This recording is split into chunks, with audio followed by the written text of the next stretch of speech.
የሰው ልጆችን ለመራዳት ሥጋ ለብሰው ወደ ምድር እንዲወርዱ በፈጣሪ ታዘዙ።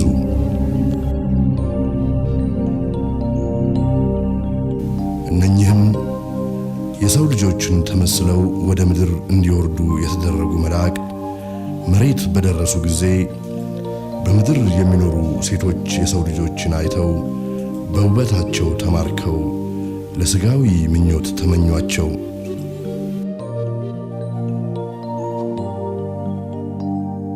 ከነኚህ መልከ መልካም ከሆኑ የሰዎች ሴቶች ልጆች ለየራሳችን እንምረጥ፣ ከነርሱም ጋር በአልጋ እንድንሆን ብለውም በአንድነት ሆነው ተስማሙ።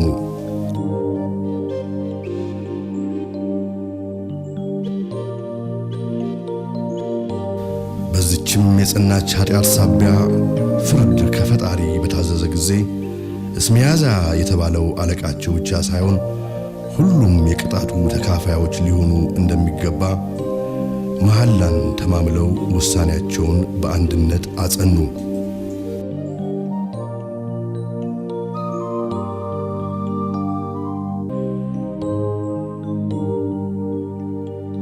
ወደ ሴቶቹም የሰው ልጆች ደረሱ፣ በሥጋቸውም ወደቁ። ከነርሱም ልጆችን ወለዱ። መላእክቱም የመጡበትን ዓላማ ትተው ከነሱ ለተወለዱ ልጆቻቸውና ለልጅ ልጆቻቸው የሰዎች ልጆች እንዲያውቁት ያልተፈቀደውን የመላእክት ብቻ የነበረን ምስጢራዊ ዕውቀትና ትምህርት ገለጹላቸው። ይህንንም ዕውቀትና ትምህርት በዘሮቻቸው መሃል ብቻ ጠብቀው በዘመኑ ሁሉ እንዲጠቀሙበትም መከሯቸው።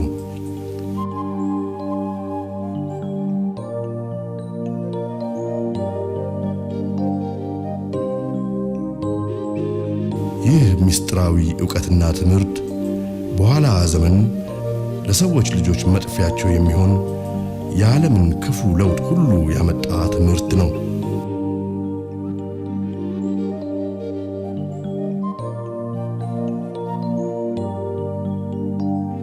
አስቀድመው እንደፈሩትም መላእክቱ ለፈጸሙት የጸናች ኃጢአት የፍርድ ቃል ከፈጣሪ ዘንድ ወጣች።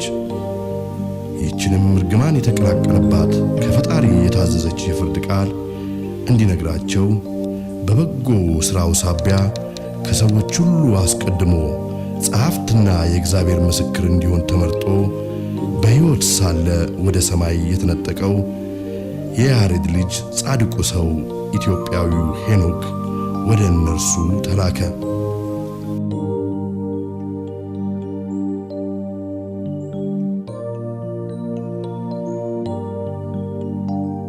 ይህንም የፍርድ ቃል ከሰማይ ከፈጣሪ ዘንድ ተቀብሎ ወደ ምድር መላእክቱ ወደ ነበሩበት ሂዶ ነገራቸው።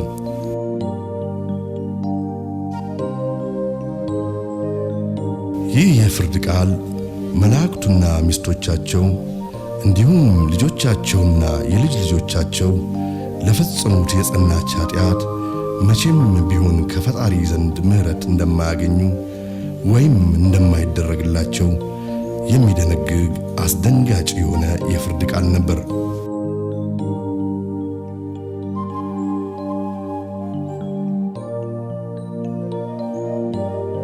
ሄኖክም የፍርዱን ቃል ለመላእክቱ ከነገራቸው በኋላ በፈጣሪ በታዘዘው መሠረት ከዚያ በኋላ በየዘመኑ ሁሉ እስከ ፍጻሜው ድረስ በመላእክቱና በልጆቻቸው ሊፈጸም ያለውን ሥራ ሁሉ ሊጽፍ ወደ ቦታው ወደ ሰማይ ተመለሰ።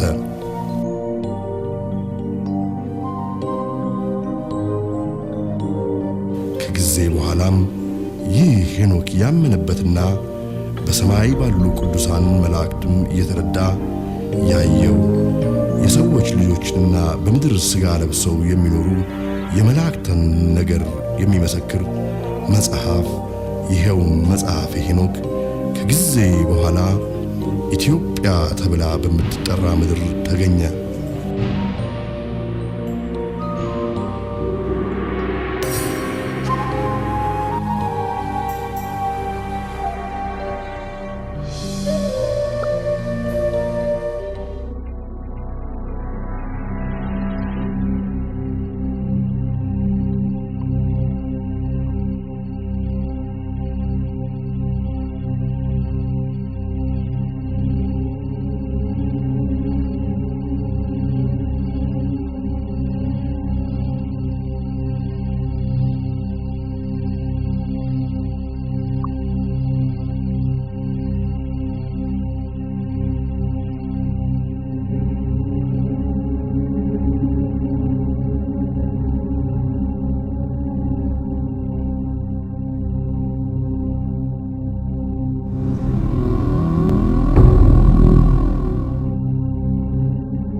የሰይጣን ትልቁ ችሎታው በዚህ ዓለም ሲሰራና ሲኖር ራሱን እንደሌለ አድርጎ ማቅረቡ ነው።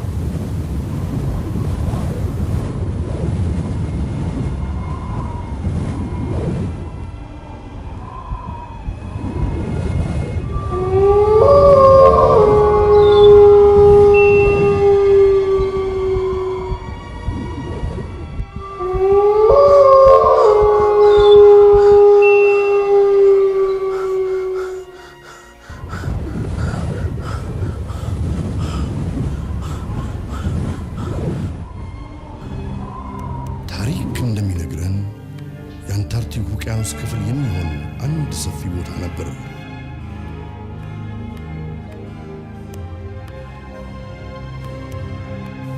በዚህ ቦታ በክፉ ስራቸው ሳቢያ በምድር ተወስነው እንዲኖሩ የተፈረደባቸው የሰው ሥጋ የለበሱ መላእክት ነበሩ። እነዚህ ሥጋ ለብሰው በምድር ላይ የሚኖሩ መላእክት አሪያንስ በመባል ይታወቃሉ።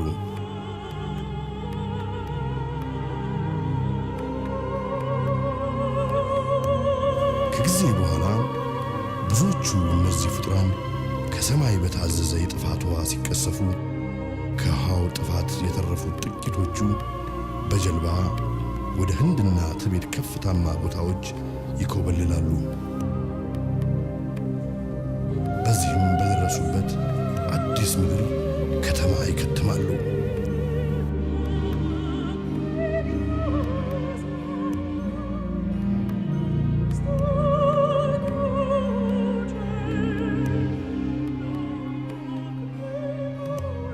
ይህንን ከተማቸውን አትላንቲስ ብለው ይሰይሙታል።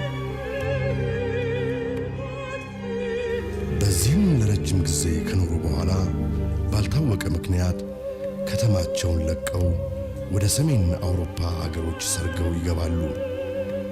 በጀርመን፣ በእንግሊዝ፣ በፈረንሳይና በስዊድን የሚኖሩ ንጉሣዊ ቤተሰቦች እስከ ዛሬ ድረስ የእነዚህ ልዩ ዘሮች ቀጥተኛ ትውልዶች ነን ብለው ያምናሉ።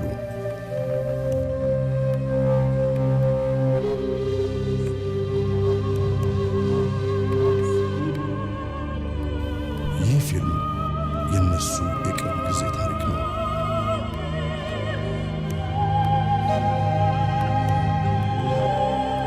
The Book of Enoch is a discarded book of the Bible. He was a guy who lived before Noah, and he wrote a book or a series of books about his adventures before the flood. መጽሐፈ ሄኖክ በመጽሐፍ ቅዱስ ውስጥ እንዳይካተቱ ተብለው የምዕራባውያን ክርስትና ሃይማኖቶች ከተቃወሟቸው 25 መጽሐፍት አንዱ ነው። ሄኖክ ከኖህ በፊት የነበረ ሰው ሲሆን በተደጋጋሚ በመጽሐፍቱ ከውሃ ጥፋት በፊት ስለነበሩ ክስተቶች ጽፏል። ሄኖክ ሥጋ ስለለበሱ በኢራቅ አካባቢ ይኖሩ ስለነበሩ መላእክት ጽፏል። እነዚህም ሥጋ የለበሱ መላእክት ከሰው ልጆች ጋር እንደተዳቀሉና ሥጋ የለበሱትን መላእክት ጸጉራቸው ብሎንድ ወይም ወርቃማ ቀለም የነበረው ግዙፍ ፍጥሯን እንደነበሩ በመጽሐፍ ተጽፏል። ከነሱ የተወለዱ ልጆች ኔፍሊምስ ይባላሉ። እነኚህም ኔፍሊምስ የተባሉ ከወደቁ መላእክት የተወለዱ ልጆች በአይነታቸው የተለዩ አስፈሪ ፍጥረቶች ነበሩ። በዘመኑ የሚኖሩ የነበሩ የሰው ልጆች መካከልም ማን ኔፍሊምስ ነው፣ ማን ደግሞ አይደለም የሚል ብዙ ውዝግብ ነበር። ኖህም እንኳን ራሱ የዚህ የኔፍሊምስ የተባለ ዘር እንዳልሆነ ማረጋገጥ ሁሉ ነበረበት። በዚህ ምክንያት ነበር ኖህ የኔፍሊምስ ዝርያ ባለመሆኑ ምክንያት ከውሃ ጥፋት ያዳነው። ስለዚህ አሁን ራሳችንን መጠየቅ ይኖርብናል። ለምን ይህንን ያህል ምስጢርን የያዘና ክርስቶስም ራሱ እየጠቀሰ ያስተማረበትን የሄኖክ መጽሐፍ ምዕራባውያን መጽሐፍ ቅዱስ ውስጥ እንዳይካተት አንፈልግም ያሉበት ምክንያት አይገባኝም። ይህ ቅዱስ መጽሐፍም የተገኘው አስቀድሞ በኢትዮጵያ ነው። ብዙ መጽሐፍ ከመጽሐፍ ቅዱስ ውስጥ እየተቀነሱ እየሄዱ ነው። ነገር ግን እንደዚህ መቀነስ የለባቸውም። Jesus even quoted from the Book of Enoch, and I think pretty much everyone in ancient Thai considered the Book of Enoch and holy document.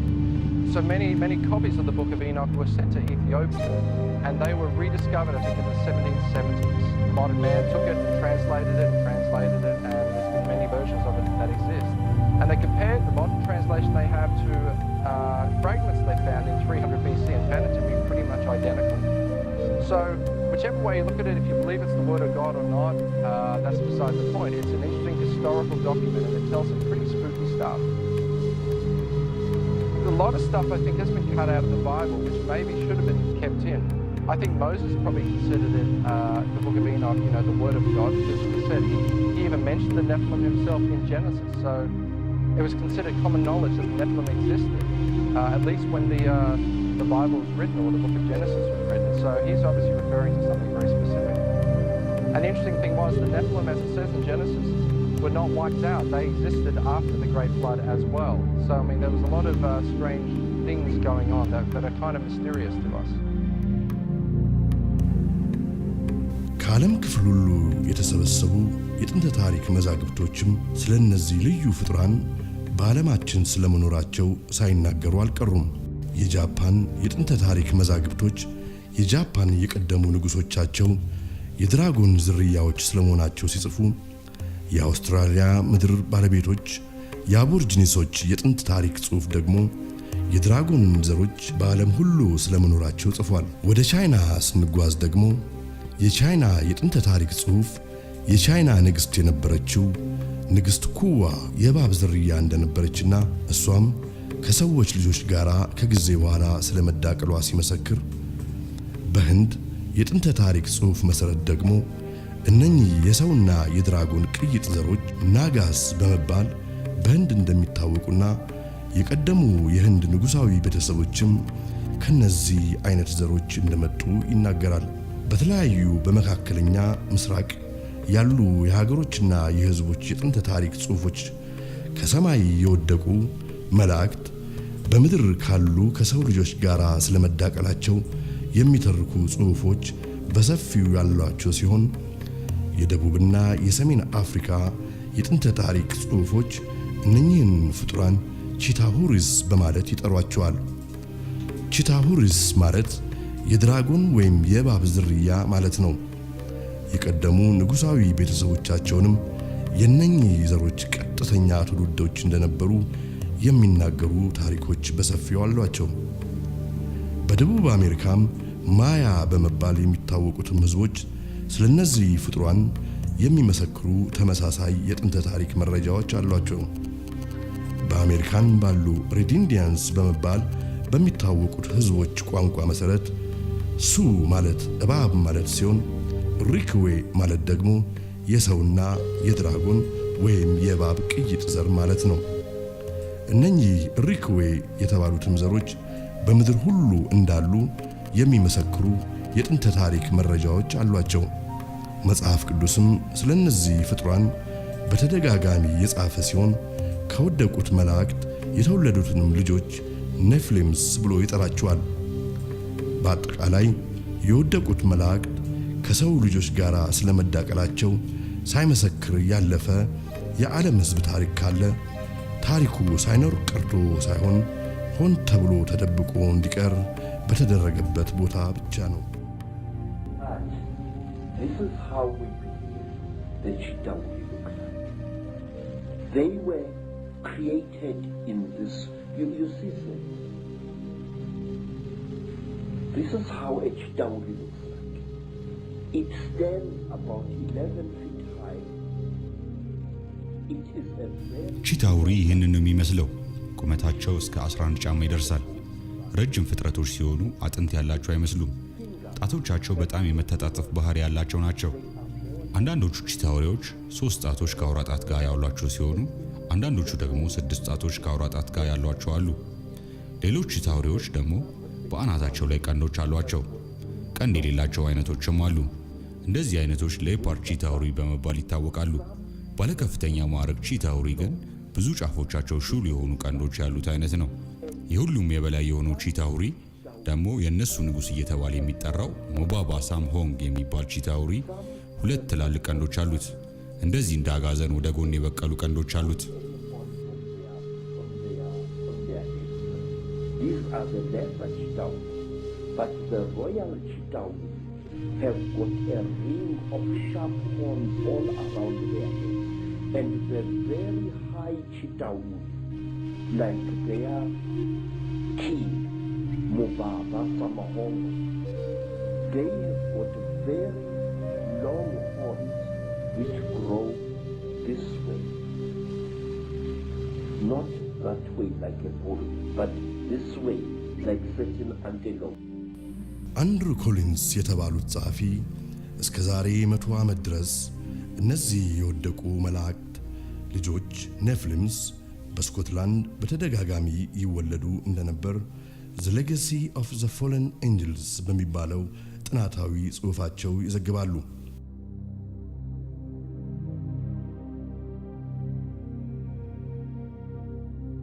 ኔፍሊሞች እንደ አባቶቻቸው የወደቁ መላእክት ሲፈልጉ በሰው ቅርጽ ሲፈልጉ ደግሞ በመላእክት ቅርጻቸው መገለጽና መታየት ይችላሉ። ሁሉም በጋራ የሚገዙት ለታላቁ ቀዩ ዘንዶ ወይም ለድራጎኑ በመሆኑ ምክንያት በመላእክት ቅርጻቸው ሲገለጹ አለቃቸው የሆነውን የቀዩን ዘንዶ ወይም የድራጎን ቅርጽ ይዛሉ። ይህ የድራጎን ቅርጽ የነሱ ማንነት ምንነትና የመኖሪያ ቦታም መገለጫ ጭምር ነው። If you want to understand the Illuminati, study the reptile. And the ኢሉሚናቲ የሚባለው ሰይጣናዊውን የዓለም መንግሥት ለማምጣት የሚሰራውን ምስጢራዊ ድርጅት ለመረዳት ከፈለግን የእባብ ዝርያዎችን ማጥናት ግድ ይለናል። የእባብ ዝርያዎች አፈጣጠራቸው እንደ ሰው ልጆች የህሊና ፍርድ ያገናዘበ ወይም ርኅራኄ በማድረግ ላይ የተመሰረተ ሳይሆን ጨካኝና የአውሬ መንፈስ የተሞላው ነው። ከንጉሣዊ ቤተሰብ የሆኑትና እነኚህ ከወደቁ መላእክት የዘር ሐረግ ግንድ የሆኑ ሰዎች የአምልኮ ሰይጣን ሥርዓት በልጆቻቸው ላይ ገና ከልጅነታቸው ጀምሮ የሚያደርጉበት ምክንያት ይህንን ልጆቻቸው ከዘር የወረሱትን የአውሬ መንፈስ ቀስ በቀስ በልጆቻቸው ውስጥ እያደገ እንዲሄድ ለማድረግ ነው። it can happen very young if that's when these families put their children through these rituals to activate it, or it can happen later in life. And once it's activated, then they start to change personality. ታዲያ እነኚህ ኔፍሊሞች በአሁኑ ወቅት አይወለዱም ወይም አባቶቻቸው የሆኑት የወደቁ መላእክት በአሁኑ ወቅት በዚህ ዓለም የሉም ማለት ሳይሆን እነዚህ በክደታቸው ሳቢያ የቀዩ ዘንዶ ወይም የድራጎኑ ልጆች እየተባሉ የሚታወቁት ልዩ ዘሮች ወይም the serpent race ከጊዜ በኋላ ራሳቸውን በምስጢራዊ ድርጅቶች ወይም secret societies ስር አዋቅረው በዓለም ላይ ሊያመጡት ስላሰቡት አዲስ የዓለም መንግሥት በስውር መንቀሳቀስ ከጀመሩበት ጊዜ አንስቶ ራሳቸውንና ማንነታቸውን ከመላው የዓለም ሕዝብ ድብቅ እንዲሆን አድርገዋል።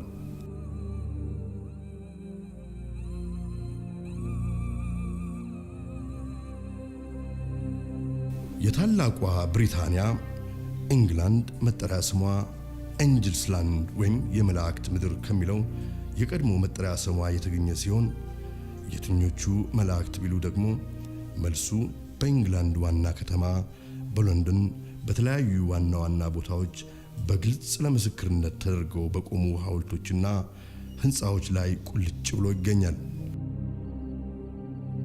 አሁን ያለነው በለንደን እምብርት ተብሎ ሊጠራ በሚችለው ስትራንድ በሚባለው አካባቢ ነው። ይሄ የፋይናንሻል ሴክተሩ ወይ ለንደን ማዕከለኛ ከተማው አካባቢ ነው አሁን ያለነው።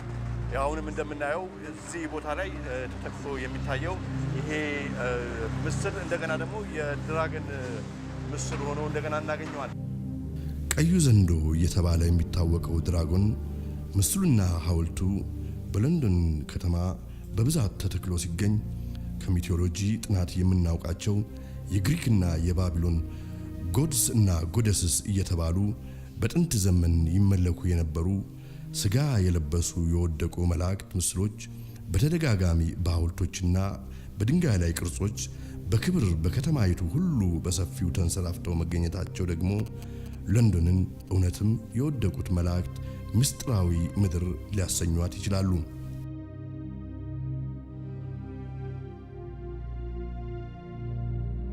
ቀደም ሲል እንዳነሳ ነው አንድሩ ኮሊንስ ዘ ፎለን ኤንጅልስ በሚባለው መጽሐፋቸው እንደገለጹት የእንግሊዝ መስራች አባቶች ስጋ ከለበሱ መላእክት የተወለዱ ኃያላን ፍጡራን ወይም ሱፐርሜን ስለመሆናቸው የሚናገሩ ብዙ የቀደሙ የታሪክ መረጃዎች ስለመኖራቸው በጽሑፋቸው የገለጹ ሲሆን ሮበርት ሎማስ የተባሉ ጸሐፊ ደግሞ ዘ ኢንቪዚብል ኮሌጅ በሚባል ታላቅ መጽሐፋቸው እንዳሰፈሩት በ1660 እንደ አውሮፓውያን አቆጣጠር ዘ ኢንቪዚብል ኮሌጅ በመባል የሚታወቅ ሚስጥራዊ ማህበር ከንጉሳዊ ወገን በሆኑ ታላላቅ ሰዎች በእንግሊዝ እንደተመሰረተና የማህበሩም ዓላማ ስውር የሆነና ከመናፍስት የተገኘ ጥበብን በሳይንስ ስም አድርጎ ለዓለም ሕዝብ ለማስተዋወቅ የሚቻልበትን መንገድ የቀየሰ ማህበር እንደነበር በማስረጃ ደግፈው ይጽፋሉ።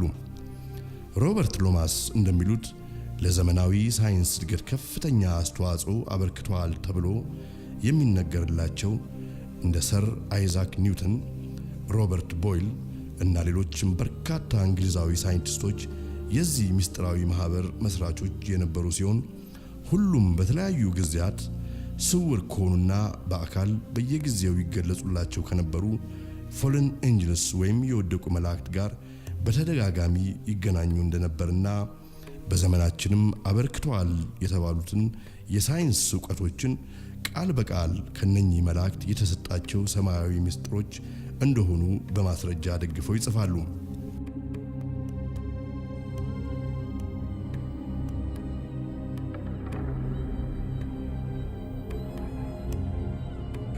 Why, when you look at the ancient accounts of the ancient gods, do you again and again see this reoccurring theme of the serpent race? ለምንድነው ብዙ በዚህ ዙሪያ ተጽፎ የተገኙ የዓለም ጥንተ ታሪክ መጽሐፍትን ስናገላብጥ በተደጋጋሚ የእባብ ዝርያዎች በዓለማችን ስለመኖራቸው የምናነበው? በጥናቴ መሰረት በተለያዩ የዓለም ክፍል የሚኖሩ ሰዎች በከፍተኛ ስልጣንና ማዕረግ ላይ ያሉ የተለያዩ ሰዎች ከሰውነት ቅርጽ ወደ አውሬነት ቅርጽ ወይም የድራገንና እባብ ቅርጽ ሲለወጡ በአይናቸው በብረቱ ማየታቸው አበክረው ገልጸውልኛል። እጅግ በጣም ብዙ ሰዎች ናቸው ስለዚህ በአይናቸው ስላዩት ክስተት የነገሩኝ።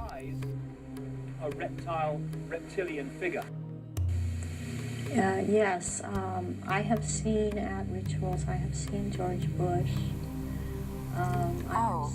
በእነኚህ ሰይጣን በሚመለክበት ስርዓት ላይ ካዩዋቸው ሰዎች በጥቂቱ ጆርጅ ቡሽን፣ ማድሊን ኦብራያንን፣ ሄንሪ ኪሲንጀርን፣ ሮናልድ ሬገንን፣ የእሳቸው ባለቤት ናንሲ ሬገንንም እና ሂለሪ ክሊንተንንም አይቻለሁ።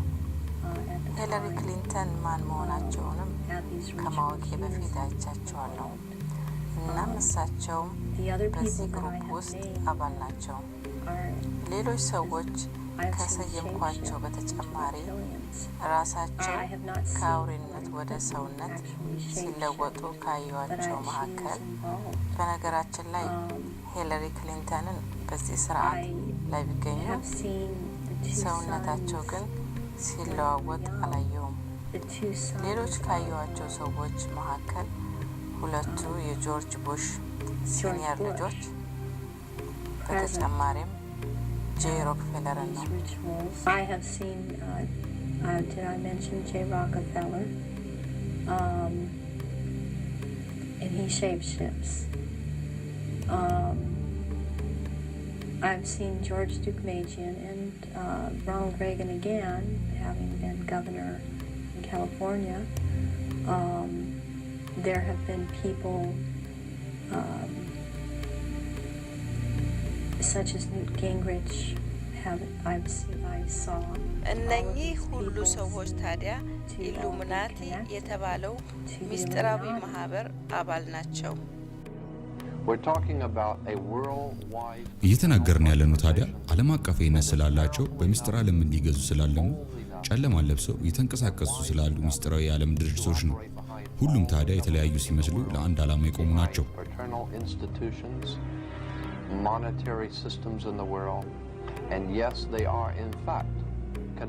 በእርግጥ ከጀርባ ሆኖ የዓለማችንን አካሄድ የሚመራ ጨለማን የለበሰ እጅ አለ። ይህም የማይታይ እጅ ከብዙ ኃያላን ከሆኑ የዓለም መንግስቶች ጀርባ ሆኖ በስውር እየሰራ ነው፣ ሲሰራም ነበር። በስውር እየተደረገ ያለው ነገር ምንድን ነው?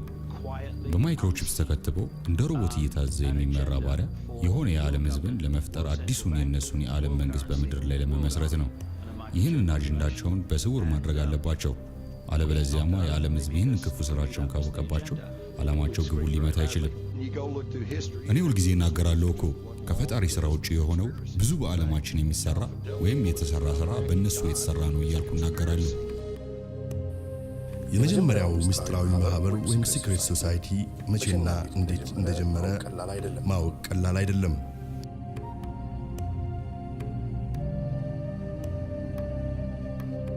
በጥቂት ሰዎች ዓለምን ለመቆጣጠር ብሎ ያለሙ የጨለማ መንግስት አወቃቀሩ ልክ አንዱ ካንዱ ውስጥ እንዲወጣ ተደርጎ እንደሚሰራው የራሻ አሻንጉሊቶች አሰራር አይነት ነው። ይህንንም ድር ኢሉሚናቲ ብዬ ጠራዋለሁ። ኢሉሚናቲ ማለትም በላቲን ከኛ የተሰወረ ዕውቀት ያሏቸው ማለት ነው። ይህም ኢሉሚናቲ ማህበር ከጥንት የተመሰረተ ሲሆን አይናችን እያየ አዲሱን የዓለም መንግስት ሊያመጣ ዳር ዳር እያለ ያለ ማህበር ነው።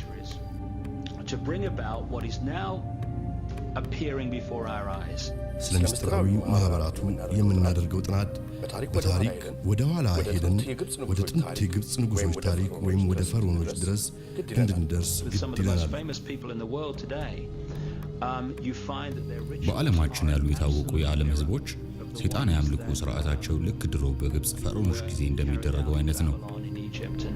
The ancient world in general, it's an unbroken span of manipulation from the far ancient world to the present day. በቁፋሮ የተገኘው የሰማርያዊው የድንጋይ ላይ ቅርጽ እንደሚጠቁመው የመጀመሪያው ምስጢራዊ ማህበር ወይም ሲክሬት ሶሳይቲ ከክርስቶስ ልደት በፊት እስከ 2500 ዓመት ያህል ሊያስቆጥር እንደሚችል ይገመታል። በግብፁ ንጉስ ሐትሙስ ሶስተኛው ጊዜ በንጉሳዊ ቤተሰቡ የተዋቀረውና ይመራ የነበረው ምስጢራዊ ማህበር ወይም ሲክሬት ሶሳይቲ በአሁኑ ዘመን ካሉት ምስጢራዊ ማህበራት ወይም ሲክሬት ሶሳይቲስ ጋራ በእጅጉ ተመሳሳይነት አለው።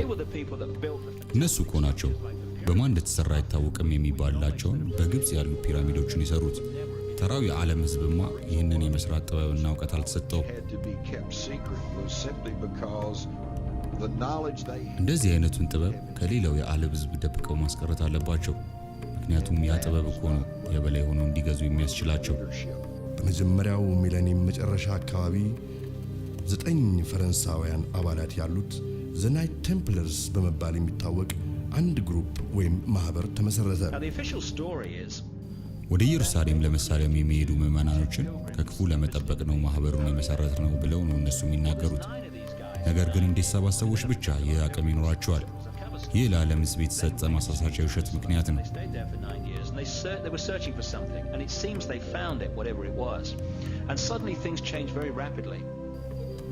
በኋላ ላይ ነገሩ ተቀየረና በእነዚህ ጥቂት ሰዎች የተመሰረተ ምስጢራዊ ማህበር እንደገና በኃይልም እየበረታ ሄደ። እነኚህ ራሳቸውን ዘ ናይት ቴምፕለርስ ብለው የሚጠሩት ፈረንሳውያን በኢየሩሳሌም በቆዩ ጊዜ ፈልገው ያገኙት ነገር ምንነት በይፋ የታወቀ ባይሆንም አሉ ከሚባሉ በአውሮፓና በዓለም ካሉ ኃይለኛ ከሆኑ ምስጢራዊ ማህበር አንዱ ለመሆን በቃ። የቴምፕለር አባል ለመሆን የፈለገ ሰው ሁሉን ሀብቱን ለዚህ ማህበር መስጠት ይጠበቅበት ነበር። በዚህ መሰረት ብዙዎቹ የአውሮፓ ንጉሳዊ ቤተሰቦችን በቁጥጥራቸው ስር አደረጉ። ጃክ ዲሞሌ የተባለው የመጨረሻው የናይት ቴምፕለርስ አባል በ1314 እንደ አውሮፓውያን አቆጣጠር በፈረንሳይ ዋና ከተማ በፓሪስ በቁሙ ተቃጥሎ እንዲሞት በጊዜው የነበረው ንጉስ ፈርዶበት ሲገደል፣ ከቅጣቱ የተረፉት አባላት ግን እግሬ ያውጭኝ ብለው ከፈረንሳይ ፈረጠጡ። ቴምፕለሮቹ ወደ ሰሜን ከፈረንሳይ ወደ ስኮትላንድ ፈርጥጠው በመሄድ ራሳቸውን በአዲስ ስም ሰይመው ዘ ስኮቲሽ ራይት ፍሪ መሰንስ ብለው መጥራት ጀመሩ።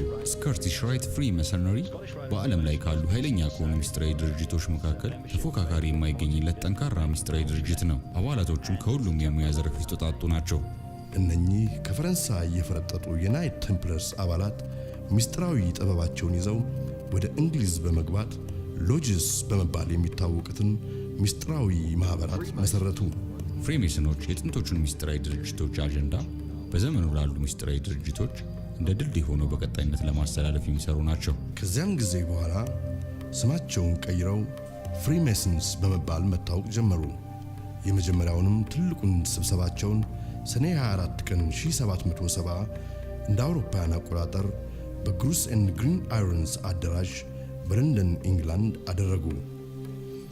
እነኚህ ከወደቁ የመላእክት የዘር ሐረግ ግንድን ብለው ከሚያምኑና ኖርዲክስ ወይም አሪያንስ ከሚባሉት ዘሮች በጊዜው ጥንቆላን፣ ምትሃትን፣ ኮከብ አቆጣጠርንና መናፍስት መሳብን በሰፊው ከሚያራምዱ በአውሮፓ ከሚገኙ ንጉሳዊ ቤተሰቦች ንግሥት ኤልሳቤጥ ቀዳማዊ አንዷ ነበረች።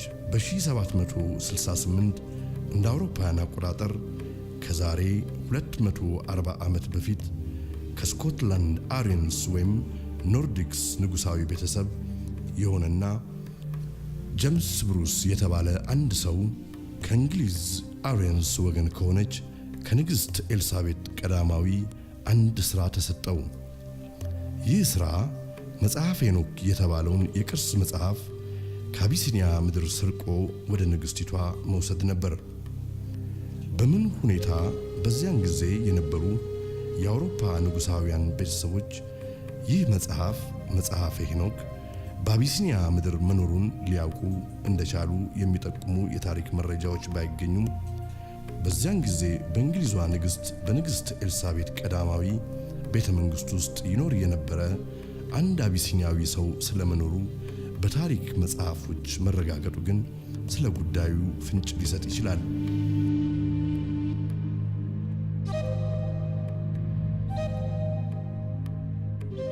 ከጄምስ ብሩስ ቀደም ብሎ በ1603 እንደ አውሮፓውያን አቆጣጠር ፔድሮ ፓይዝ የተባለ ፖርቹጊዛዊ እሱም ዘ ጄሱዊትስ ከሚባል በፖርቹጊዝና በጣሊያን ውስጥ ከሚገኝ የፍሪሜሰንሪ ማህበር ቅርንጫፍ የወጣ ሰው ወደ አቢሲኒያ ተጉዞ እንደነበር በታሪክ መጽሐፍት ላይ ተጽፎ ይነበባል።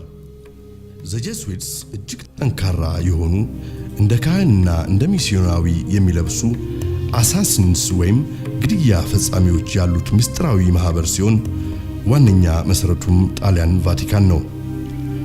ፔድሮ ፓይዝ ከአቢሲኒያ ለቆ ሲወጣ በርካታ የቅርስ መጽሐፍትን ከመውሰዱም በላይ ከ1670 እስከ 1620 እንደ አውሮፓውያን አቆጣጠር በአቢሲኒያ በነበረበት ጊዜ በዘመኑ የአቢሲኒያ ንጉሥ የነበሩትን አጼ ሱስንዮስን ከኦርቶዶክስ ተዋሕዶ ሃይማኖት ለውጦ ካቶሊክ በማድረጉ በዚህ ክስተት ሳቢያ ከ8000 በላይ የሚሆኑ አቢሲኒያውያን ሕይወታቸውን እንዲያጡ ምክንያት ሆኗል። ከጊዜ በኋላም ፔድሮ ፓይዝ በኢትዮጵያ ቤተክርስቲያን ላይ ስለፈጠረው ችግር በኩራት ሲናገር ኢትዮጵያኖች ለአንድና ለመጨረሻ ጊዜ ሊነቅሉት የማይቻላቸው መርፌ ሰክቼባቸው መጣው ብሎ መናገሩን የተለያዩ የታሪክ መጽሐፍት ከዚህ ታሪክ ጋር እባሪ አድርገው ይገልጹታል።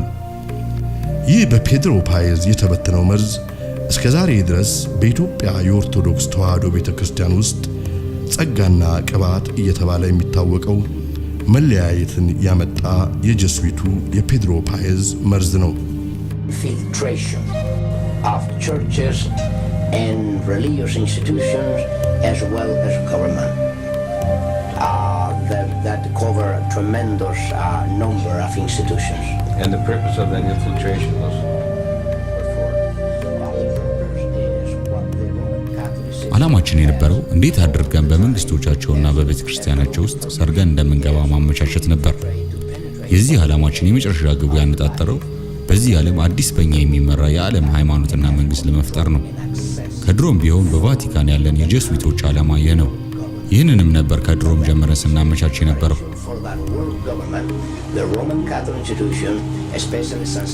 እንዴት አድርገን በፖለቲካም ሆነ በሃይማኖት ውስጣቸው መግባት የሚያስችለን ፕላን ቀርጸን ነበር የምንንቀሳቀሰው። And through infiltration and penetration of every level of society in order to take over the world politically and religiously.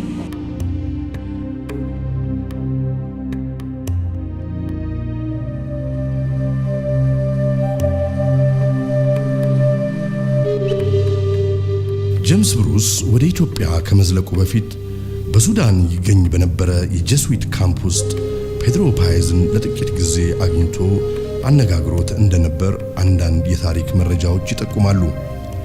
ከዚህም ቆይታ በኋላ ነበር ጄምስ ብሩስ ወደ ኢትዮጵያ ጉዞውን ያቀናው። ጉዳዩን ሚስጥር ለማድረግ ሲባል የኬንያርዱ የጄምስ ብሩስ ጉዞ ምክንያቱ ተቀይሮ የአባይን ወንዝ መጀመሪያ ለማወቅ በሚል ሽፋን እንዲንቀሳቀስም ተደረገ። በዚህ ሁኔታ ጄምስ ብሩስ ጉዞውን ወደ ጎንደር አቢሲኒያ አደረገ።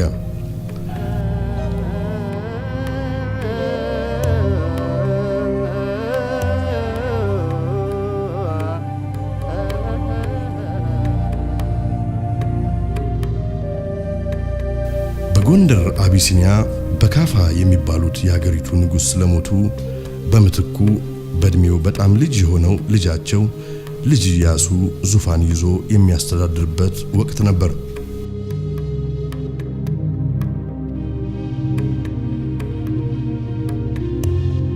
ሄኖክ በጽፈቱ እጅግ ይደነቃል። ነገር ግን እንደኛ መች ይጠነቀቃል? ነገር ግን እንደኛ መች ይጠነቀቃል? ኦ አዳም መሬት አንተ የተባለውን ቃል ኦ አዳም መሬት አንተ መንግሥትን ባላቸው በካፋ ከሞተ በኋላ የባላቸውን ወንድም ምልምል ኢያሱን ሲይዙ ይሄ በቤተ መንግሥት ውስጥ ማስፈልግ ስራ ነው። እንዴት የባላቸውን ወንድም ሁለተኛ ይይዛሉ ብለው ከቤተ መንግሥታችን ትውጣ ብለው ሲያስወጣት መጣ ነው ቤተ መንግሥት በዚህ ሰርታ የተቀመጠች ነበር።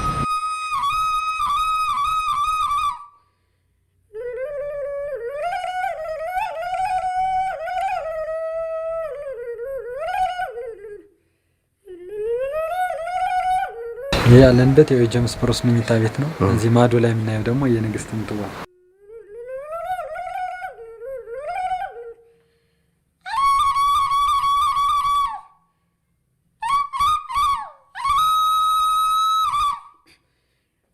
ጀምስ ፕሮስ ከውጭ ሲመጣ ታቦተ ጽዮንን ፍለጋ ነው የሚባለው። ለ5 ዓመት ያለ የኢትዮጵያን ታሪክ ልጻፍ ብሎ ከተቀመጠ በኋላ ሲወጣ ግን የቅርስ መጽሐፎችን ይዞ እንደወጣ ነው የሚታወቀው። መጽሐፎቹ ያው ጠፍተዋል። እሱ የጻፈውም አሁን እዚህ ብዙ የሚታወቅ የለም። ግን እዚህ ንግሥት ምጥዋ የፈረስ ቆዳ አስፍቀው የጻፏቸው ብራና መጽሐፍቶች ብዙ መጽሐፍቶች ጠፍተዋል እና እሱን የወሰደ አንዱ አግዮን ገነትን ይዞራል በኢትዮጵያ ምድር አለ። ገነት ኢትዮጵያ ለመሆኑ አልተጠረጠርንም። አሁን አዳም በገነት ነው የተፈጠረ እንበላ። ያሳፍረኛል? አያሳፍረኝም። እንግዲያው ሄኖክም ኢትዮጵያዊ ነው ማለት ያሳፍረኛል? አያሳፍረኝም። ሄኖክም ኢትዮጵያዊ ነው። መጽሐፉም የተገኘው ሄኖክ በኢትዮጵያ ነው። የእናቴ ልጅ ያዘኝ ይሄን ይዘው ነው እንግዲህ አባቶቻችን የአዳም 7ኛ ልጁ ሄኖክ ኢትዮጵያዊ ነው የሚሉት። ሄኖክ የጻፈው ማቀው እስካሁን አባቴ የነገሩኝ 2ቱ በእጄ ገብቷል። መጽሐፍ ሄኖክና ራእዩን በእጄ የተጻፈ ኮፒው አለኝ ቤት። እንግዲህ ራእየ ሄኖክ አለ። አሁን መጽሐፍ ሄኖክ ራእይ ሄኖክ። ሌላው አባቴ ሲናገሩ ምሰማው መጽሐፍ ምስጢር የሚባል መጽሐፍ አለ። መቼም ነጩ ዓለም ምክንያት አመጣም ይቻላል። በዚህ ሁኔታ ጀምስ ብሩስ መጽሐፍ ሄኖክን ከጎንደር አቢሲኒያ ሰርቆ ወደ እንግሊዟ ንግሥት ወደ ንግሥት ኤልሳቤጥ ቀዳማዊ ወሰደ። በዚያን ጊዜ በመላው አውሮፓ ንጉሳውያን ቤተሰቦች ዘንድ መጽሐፍ ሄኖክ የተባለው ይህ መጽሐፍ ከአቢሲኒያ ምድር ተሰርቆ በእንግሊዟ ንግሥት በንግሥት ኤልሳቤጥ ቀዳማዊ እጅ መውደቁን የሚያመላክቱ ዜናዎች በከፍተኛ ደረጃ ይናፈሱ ጀመር። ጀምስ ብሩስ መጽሐፍ ሄኖክን በንግሥቲቷ ዘንድ ባመጣ ጊዜ የመጽሐፉን ትክክለኛነት እንዲያረጋግጥ በቤተ መንግሥቱ ይኖር የነበረውን አቢሲኒያዊን ሰው አስጠሩት።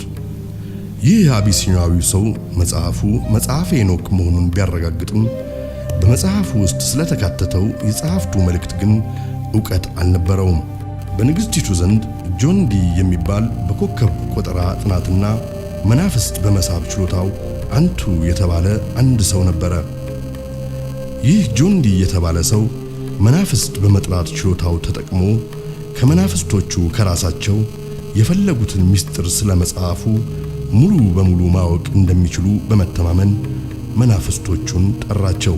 ከዚያም ጊዜ በኋላ ይህ መጽሐፍ በዓለም ሕዝብ ዘንድ ተደብቆ እንዲኖር በመላው ዓለም የሚኖሩ ከአርያንስ ንጉሳዊ ቤተሰብ የሆኑት በአንድነት ወሰኑ። የዚህ መጽሐፍ ይዘት ከሌላው የዓለም ሕዝብ ተደብቆ በኖረበት ዘመናት በሰሜን አውሮፓ የሚኖሩ የአርያንስ ንጉሳዊ ቤተሰቦች አንዱ በአንዱ ላይ የበላይነት አግኝቶ የበላይ ሆኖ ዓለምን ለመቆጣጠር አዲስ በኖርዲክ ዘሮች የሚመራ የዓለም መንግሥት ለመፍጠር በተናጥል በስውር ይንቀሳቀሱ ነበር።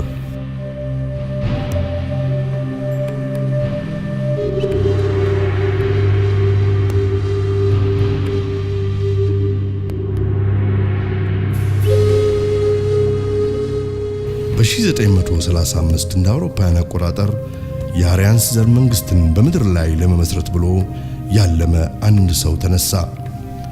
ይህ ሰው ጀርመናዊው አዶልፍ ሂትለር ነበር። ይህ አዲሱ የዓለም መንግስት የሚመራው በጀርመን ከአርያንስ ዘር በሆኑ ልዩ ፍጥሯን ወይም ሱፐርሜን እንደሚሆንም አዶልፍ ሂትለር ከጅምሩ አስታወቀ።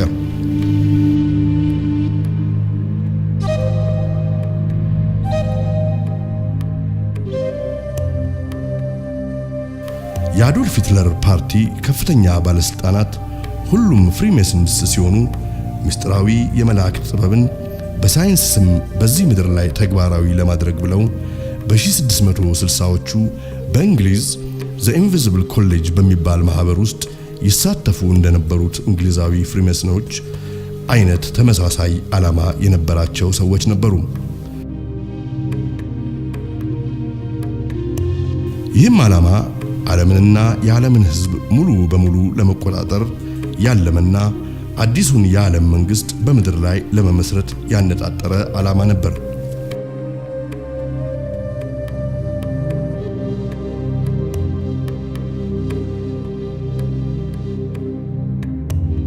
ገና ከጅምሩ በ1930ዎቹ ናዚዎች የኛ የቀደሙ አባቶቻችን የሆኑ ካንታርክቲክ የፈለሱ ስጋ የለበሱ መላእክት በቲቤት ከፍታማ ቦታዎች ይኖራሉ በማለት ጉዟቸውን ወደዚያ አቀኑ።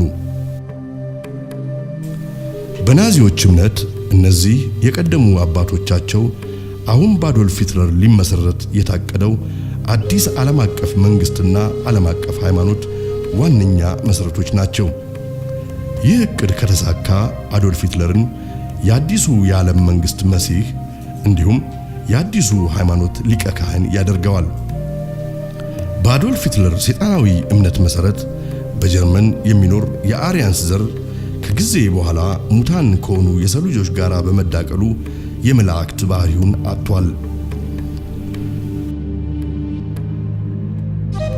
ናዚዎች ቲቤት በደረሱ ጊዜ በቲቤት ይኖሩ የነበሩትን ህዝቦች አንድ በአንድ ወደ ናዚ ዶክተሮች እያስቀረቡ ሰውነታቸውን ማስመርመር ጀመሩ።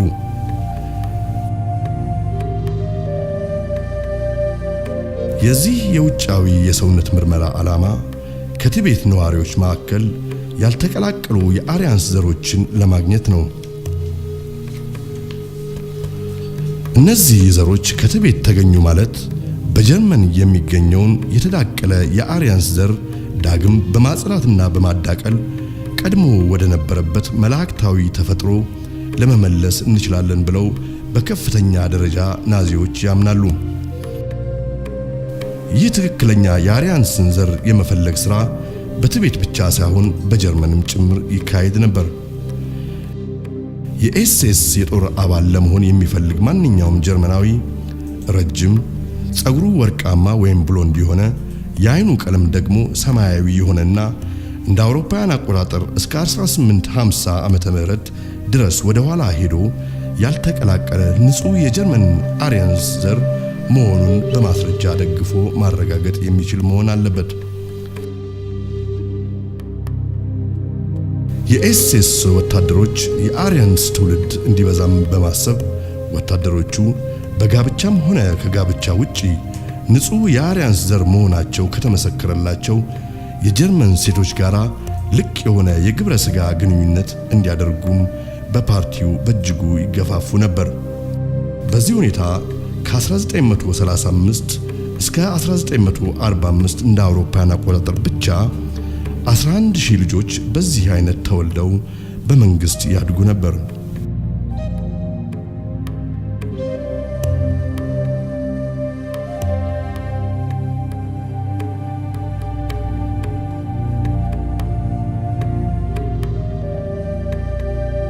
ይህ የአዶልፍ ሂትለር ዓላማ ግን በጊዜው ተመሳሳይ ዓላማ ለነበራቸው በእንግሊዝና በአሜሪካ ለነበሩ ንጉሳዊ ቤተሰቦች በዝምታ ሊያልፉት የሚችሉት ጉዳይ አልነበረም። መንግስታቱ ግንባር ገጥመው ይህን የሂትለርን መንግስት በቶሎ ገርስሰው ካልጣሉ በስተቀር አዲሱ የዓለም መንግስት በምድር ላይ ሲመሰረት አስቀድመው እንዳለሙት የመንግስቱ መስራቾች ሳይሆኑ መንግስቱ በሂትለር ፓርቲ በምድር ላይ ሲመሰረት ራቅ ብለው ቆመው ከሚመለከቱት ተመልካች ወገኖች ሊሆኑ ነው።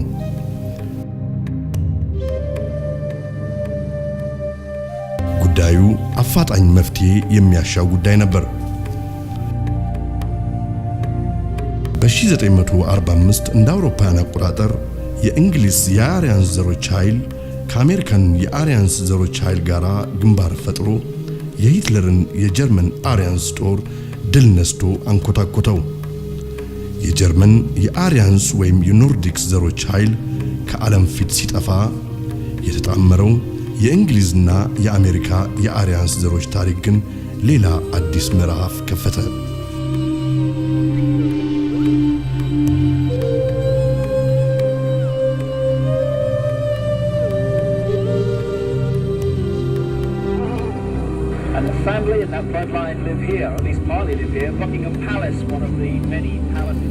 ይህ የሂትለር በጀርመን የነበረ የአሪያንስ ወይም የወደቁ መላእክት የዘር ሐረግ ግን እንደዚህ ቀጥሎ ይገኛል።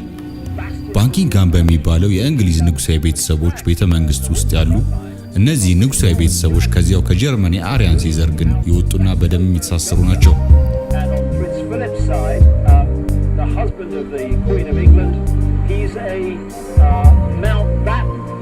which is really Battenberg.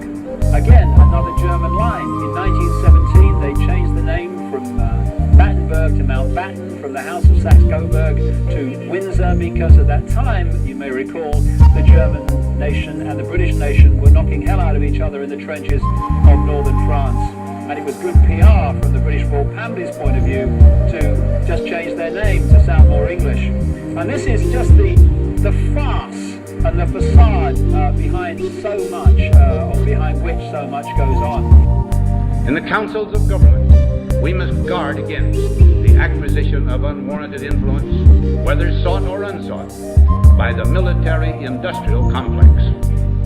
The potential for the disastrous rise of misplaced power exists and will persist.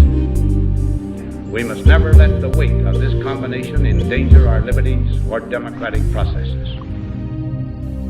ጨለማ የለበሰው የሂትለር ናዚ ስርወ መንግስት እንዳበቃ አሜሪካኖችና እንግሊዞች በጀርመን የሚገኙ የሂትለር ምስጢራዊ የምርምር ላቦራቶሪዎችን፣ የጥናት ተቋሞችን እንዲሁም የደህንነትና የስለላ ፋይሎችን የያዙ በርካታ ህንጻዎችን በከፍተኛ ደረጃ ይበረብሩ ገቡ።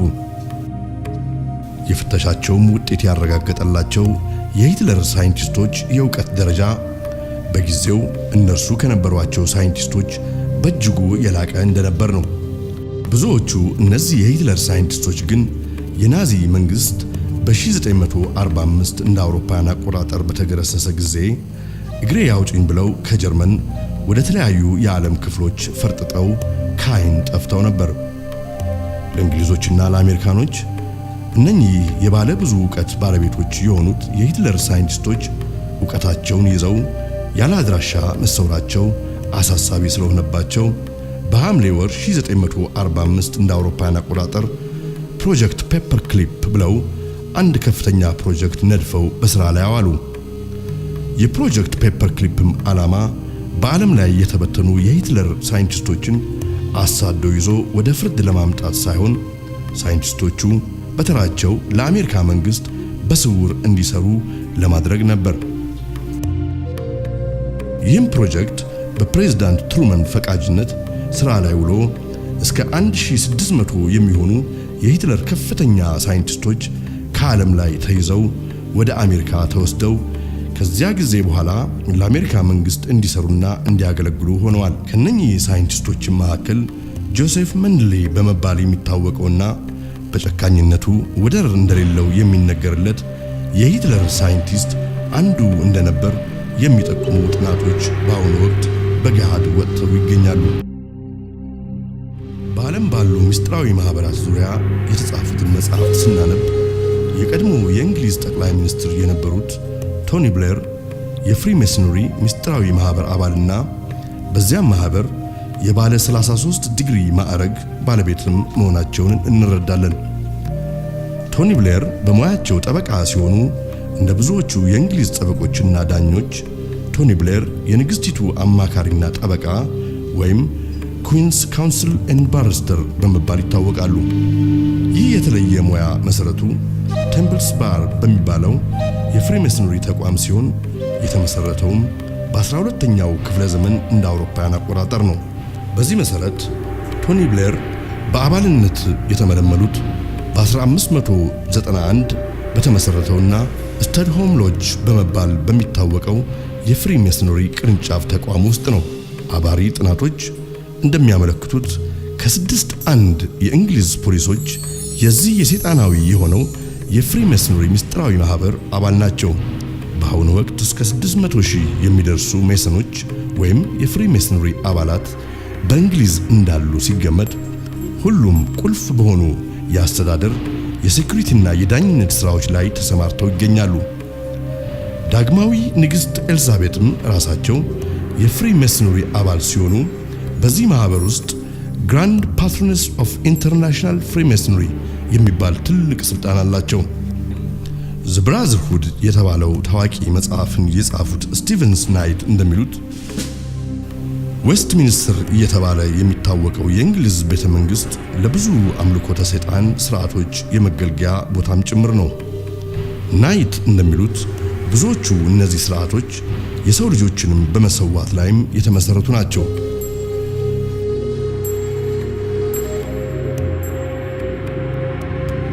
ሜሰኖች በከፍተኛ ማዕረግ ላይ ያሉትን አባላቶቻቸውን ግራንድ ሶሊሲተር ጄኔራል ኦፍ ዘ ሱፕሪም ግራንድ ቻፕተር እያሉ ይጠሯቸዋል። ሜሰኖች አምላካችን እያሉ የሚጠሩትና የሚያመልኩት ያብሎን ብለው የሚጠሩትን ነው። ይህን ያብሎን የሚባል ስም ግን በሚስጥር እንዲይዙት የአምልኮተ ስርዓታቸው በጽኑ ያዛቸዋል። ያብሎን እጅግ ጸያፍ የሆነ ስም ሲሆን ይኸውም ጆቫ የተባለውን በመጽሐፍ ቅዱስ የተጠቀሰ የእግዚአብሔርን ስም ባል ከሚባለው ሰይጣናዊ ስምና ኦሳይረስ ከሚባለው ከሌላው ሰይጣናዊ ስም ጋር አብሮ በማዳቀል የወጣ የስም አጠራር ነው።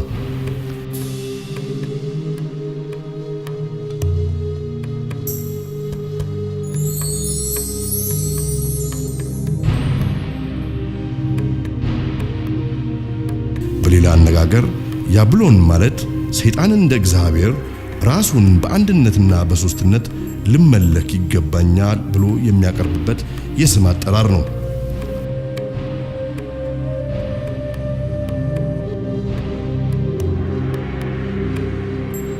ዝርያቸው ከወደቁት መላእክት ጋር ከተደባለቀው ነገድ የሆኑት እንደነዚህ አይነት ቤተሰቦች በፈርዖን ጊዜ የነበረውን የሰይጣን አምልኮ፣ ጥንቆላን፣ ምትሃትንና ሟርትን እስከዚህ ዓለም በመቀጠል እስከ መጨረሻ ትልማቸው ይኸውን ሰይጣናዊውን መንግሥት በዓለም ላይ ለመመስረት በያሉበት እየተሯሯጡ ይገኛሉ።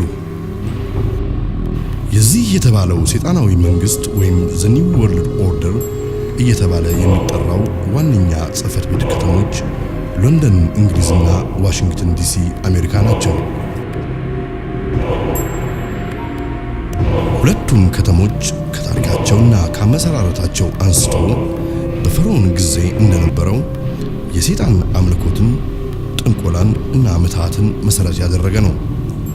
ይህ ማለት በእነኚህ ሁለት ከተሞች ውስጥ ያለውን የፈጠጠ ጉድ ለማየት ማየት የሚችል ዓይን፣ ለመስማትም መስማት የሚችል ጆሮ ያስፈልጋል።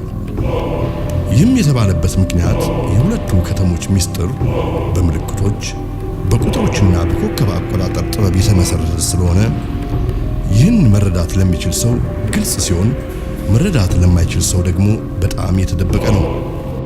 ዋሽንግተን ዲሲ ወይም የኮሎምቢያ ግዛት ዋሽንግተን ልክ እንደ ሎንደን እንግሊዝ የድራጎን ወይም ደግሞ የቀዩ ዘንዶ ኃይልን መሰረት ባደረገ ፍሪሜሰነሪ በመባል በሚታወቀው በአምልኮተ ሰይጣን ሃይማኖት ዘርፍ ውስጥ ባለ ቡድን ይህም ከቀራጮቹ ወገን በሆኑት የተነደፈና የተከተመ ከተማ ነው።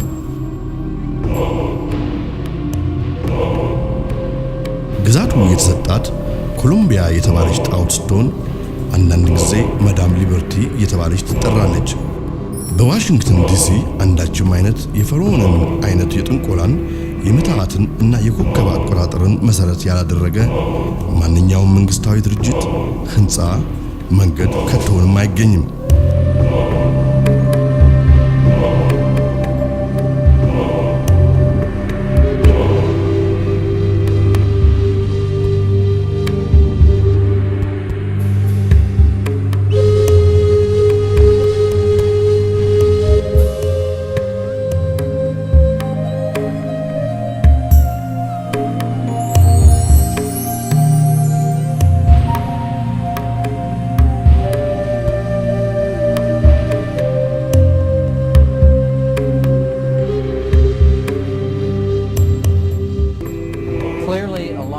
Of the designers and architects of Washington, D.C.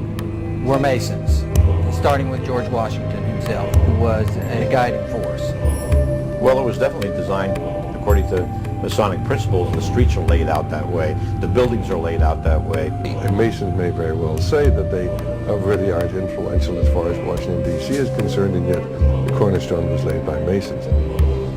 You see that the inverted five-pointed star, which is the go-to Mindy's, built into the streets of Washington, D.C. There is a pentagram to the north of the White House. No one can have that happen accidentally. It's Baal worship. That's what you're involved in. That is what Masonry is based upon, the power of the dragon. In a word, hogwash. When you want to talk about symbols and what they mean, you really have to look at who's authored these symbols. With symbols, there are always multiple levels. Symbols reveal and they conceal.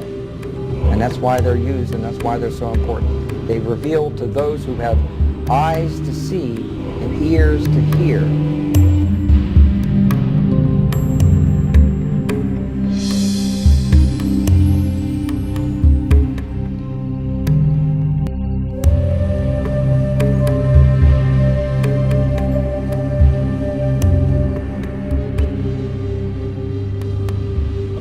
ዋሽንግተን ዲሲን ከመሰረቱና ፊርማቸውን ከተማው ሲመሰረት ካሰፈሩ 52 ሰዎች 50ዎቹ በትክክል የፍሪሜሰን መሆናቸው በትክክል የተረጋገጡ ሰዎች ሲሆኑ ሁለቱ ሰዎች ብቻ ናቸው የፍሪሜሰንስ ያልነበሩት።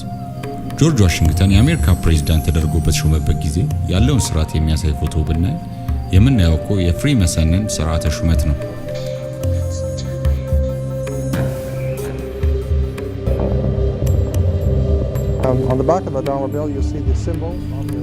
በአንድ ዶላር የአሜሪካ ብር ጀርባ ላይ ያለው ምልክት እንደሚያሳየው በግራ በኩል አኑ ኮሎፒቲያስ የሚል ላቲን ጽሑፍ ይገኛል። ትርጉሙም የማህበራችን ዓላማ ከግብ ደረሰ ማለት ነው። የትኛው የማህበር ወይም የድርጅት ዓላማ የሚሉ ደግሞ ኖቮ ኦዶ ሰኩላሪያም የሚል ጽሑፍ ወረድ ብሎ ተጽፎ ይገኛል። ትርጉሙ አዲሱ የዓለም መንግሥት ማለት ነው። ጆርጅ ቡሽ ቀዳማዊም የተናገረው ይህንኑ ነው። 1934 ፌዴራል ሪዘርቭ የተመሰረተበትና የአሜሪካ የገንዘብ ኃይል ሙሉ በሙሉ በቁጥጥሩ ያደረገበት ጊዜ ነው።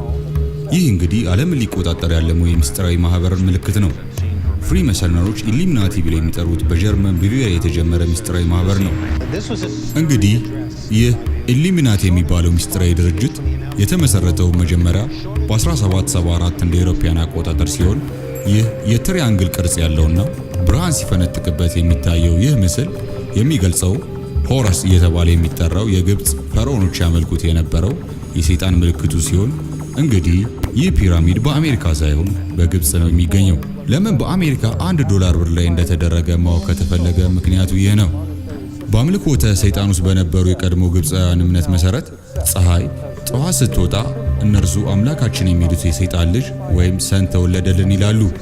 ይህ እንግዲህ 666 በዚህ ዓለም በስጋ መወለዱን ወይም እንደሚወለድ የሚናገሩበት ምስጢራዊ አገላለጻቸው ነው። ስሙም እንግዲህ ሆረስ ነው ማለት ነው። በፒራሚዱም እንደሚታየው ከ13 ክፍሎች ተዋቅሮ የተሰራ ነው። ከበታች የተጻፈው በ1776 የሚለው የሚያሳየው ብዙ ሰዎች እንደሚመስላቸው ሀገሪቱ የተመሰረተበት ጊዜ ሳይሆን የኢሉሚናቲ የሚባለው ሰይጣናዊ ማህበር በአሜሪካ በግልጽ ስራ መጀመሩን ነው። ይህ ማህበር ነው እንግዲህ በአሁኑ ወቅት በሰፊው የሚታየውን የኮሎምቢያ አንጃ በመባል የሚታወቀውን ሚስጥራዊ የፍሪሜሰነሪ ቅርንጫፍ በአሜሪካ የመሰረተው። በዚህ ሳቢያም ነው ዛሬ የምናውቃቸው ኮሎምቢያ ሙቪ፣ ኮሎምቢያ ስፔስ ሸትል ወዘተ የተባሉ የተሰየሙ ድርጅቶች የዚህ የኮሎምቢያ አንጃ ከሆኑ የፍሪሜሰነሪ ማህበር ቅርንጫፍ ስፖንሰር የተደረጉ ድርጅቶች ናቸው። ለዚህም ነው መንግስታችን በዲስትሪክት ኦፍ ኮሎምቢያ ውስጥ ነው ያለው የሚባለው። ምክንያቱም እነኚህ ሰዎች መንግስታችንን ከጀርባ ሆነው ስለሚቆጣጠሩ ነው። የምንገበያይበት ገንዘብ የሚያተሙት እነሱ ናቸው። እኛም በእነሱ ቁጥጥር ስር ነን። በዚህ ምክንያት ነው ማን ማንን ይግደል፣ ማን በማን ይገደል ሁሉም የሚፈርዱትና የሚወስኑት እነሱ ናቸው። ቀደም ብዬ እንደተናገርኩት 13 ቁጥር ለዚህ ለሰይጣናዊ ማህበራት የአምልኮ ስርዓት ውስጥ ከፍተኛ ዋጋ የሚሰጠው ቁጥር ነው። እዚህ ጋር 13 ኮከቦች፣ 13 ቅጠሎች፣ 13 ጦሮች ወዘተ ሲታዩ ሌሎችም በ13 ቁጥር እየተባዙ የሚገኙ ምስሎች አሉ። ስለዚህ ይህ የዶላር ብር በፍሪ መሰርነሪዎች ዲዛይን እንደተደረገ በግልጽ እናያለን። እዚህ ጋር ደግሞ አነስ ብሎ የሚታይ የጉጉት ምስል እናያለን። ጉጉት በፓኒሚያን ሶሳይቲ የሚባለው በአሜሪካን የሚገኝ ሌላው የፍሪ መሰርነሪ ማህበር ቅርንጫፍ ነው። አባላቱ በአመት አንድ ጊዜ በሐምሌ ወር በካሊፎርኒያ በሚስጥር በአምልኮ ሰይጣን ስርዓት ላይ ለመሳተፍ ይሰበሰባሉ።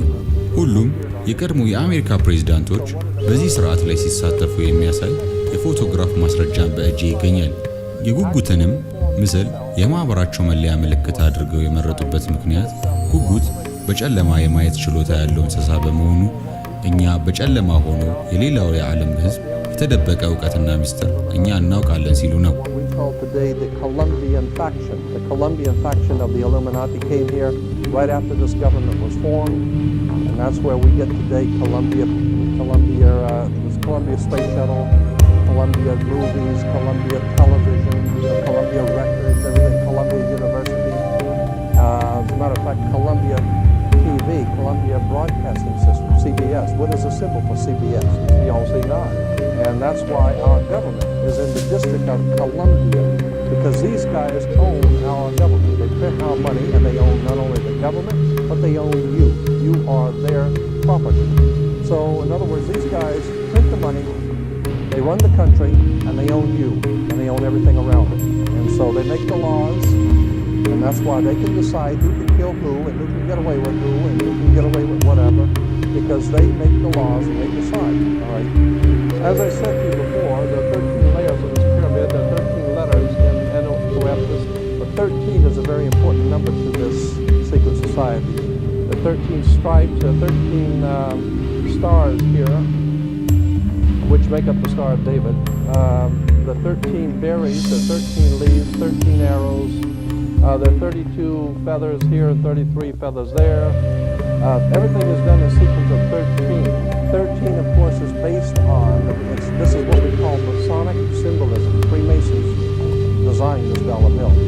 Everything is done in sequence of 13, and again, I draw your attention to the fact that you have 13 stars here, which collectively make up the Star of David. There's a reason why.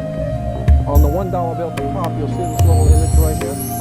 But if you blow it up from an actual photograph, you'll see it as it's a little owl. It's a symbol of the Bohemian Society. The Bohemian Society meets in California on the last 2 weeks of July of every year. I have pictures showing all of the presidents, all of the living presidents, excluding the new one, but all of the living presidents at Bohemian Grove in Northern California, and they're all wearing red and black Ku Klux Klan dress type of regalia. The reason why they chose the owl is because the owl is a symbol used in Europe by secret societies, because the owl is wise, because it sees things in the dark. And the implication is, of course, that's why they are where they are, because they're very brilliant and they know things that you don't know. የሚስጥራዊ ስርዓታቸው ከጥንታዊ ግብፅና ከአይሁድ አጉል የጣዖት የአምልኮ ስርዓት የተውጣጣ ሲሆን በዚህ ምክንያት ራሳቸውን ጁዲክና ጅሩድ እያሉ ይጠራሉ። ይህ ስርዓታቸው የጨረቃ አካሄድን መር ያደረገ ሲሆን በዓመት ውስጥ ካሉ ለይተው በሚያከብሯቸው ቀናት የሰው ልጆችን ለሰይጣን እንደ መጽዋዕት በጎች አድርገው ለመሰዋት የሚቀርቡት ብዙዎቹ እነዚህ ሰዎች ከልጅነታቸው ጀምሮ ለዚህ ዓላማ አስበዋቸው በሚስጥር ሲከታተሏቸውና ሲያዘጋጇቸው የነበሩ ናቸው። በዓለም ላይ በተደጋጋሚ በየጊዜው ብዙ ሕፃናት ከየቦታው ይጠፋሉ። ተመልሰውም አይገኙም። ይህ ለምን ይሆን በማለትም ተነስቼ በአሜሪካን ስለሚጠፉ ህጻናት ጉዳይ ለመመርመር የሚመለከታቸውን ሰዎች በማነጋገር ሰፋ ያለ ጥናት አካሂጄ ነበር።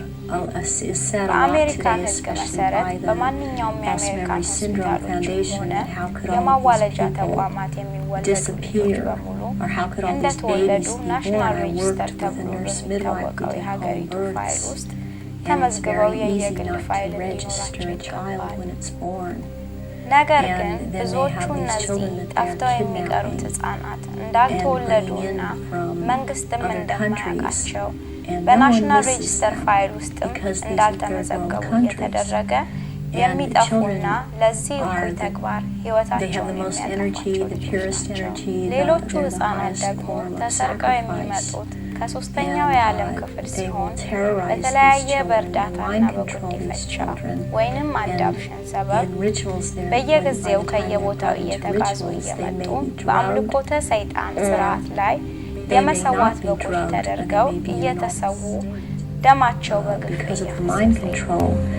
and they are used as actual blood sacrifices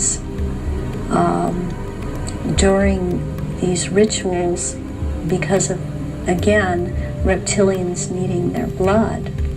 And they will take various organs from the sacrifices depending on what date the ritual may, what the ritual may be associated with on that date, but they will also slit the throat from the left ear to the right ear, and the blood will be gathered in a goblet, and it will be dispersed among the reptilians, and dispersed among also after that among people that have been participating in these rituals. And I was an FBI agent for 27.5 years.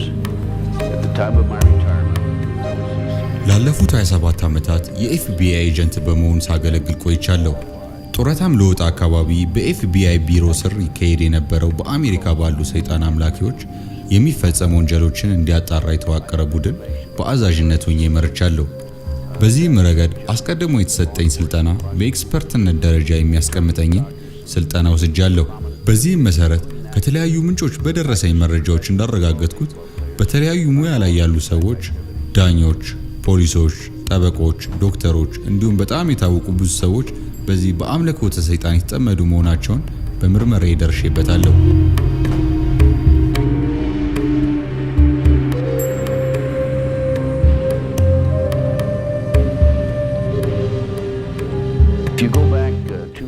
በጀርባ ያላቸው ዓላማ የሰው ልጆችን አእምሮ ወይም አስተሳሰብ በመቆጣጠር በሰይጣን መንገድ መላው ዓለምን በመቆጣጠር አዲስ ሰይጣን የዓለም መንግሥት በምድር ላይ ለመመስረት ነው።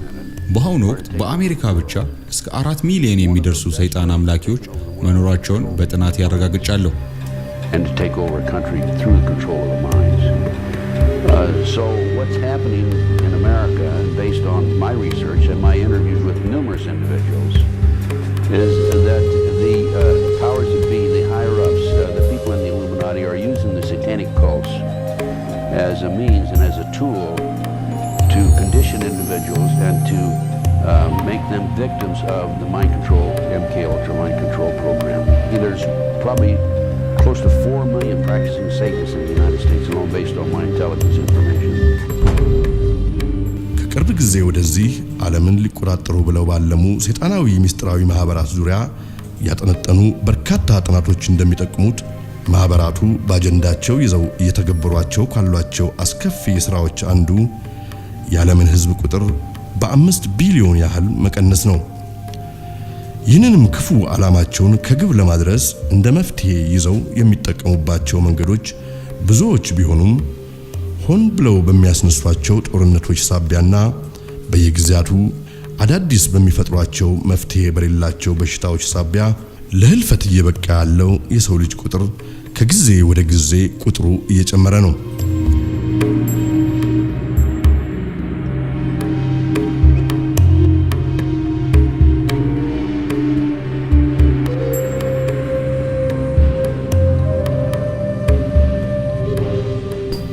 በስራዬ እንዳየሁትና ብዙዎቹንም በሲአይኤ የተደረጉ ሚሽኖችን በመሪነት ደረጃም ተቀምጬ እንዳስፈጸምኩት በሲአይኤ የተሰሩትና እየተፈጸሙ ያሉ ስውር ስራዎች በሙሉ እንዴት አድርገን በሶስተኛው የዓለም ክፍል ያሉትን መንግስታትና ህዝቦችን እርስ በርሳቸው ማጋጨትና ደም ማፋሰስ እንዳለብን የሚያስችሉ ክፉ ስራዎችን በመፈጸም ላይ የተመሰረቱ ናቸው።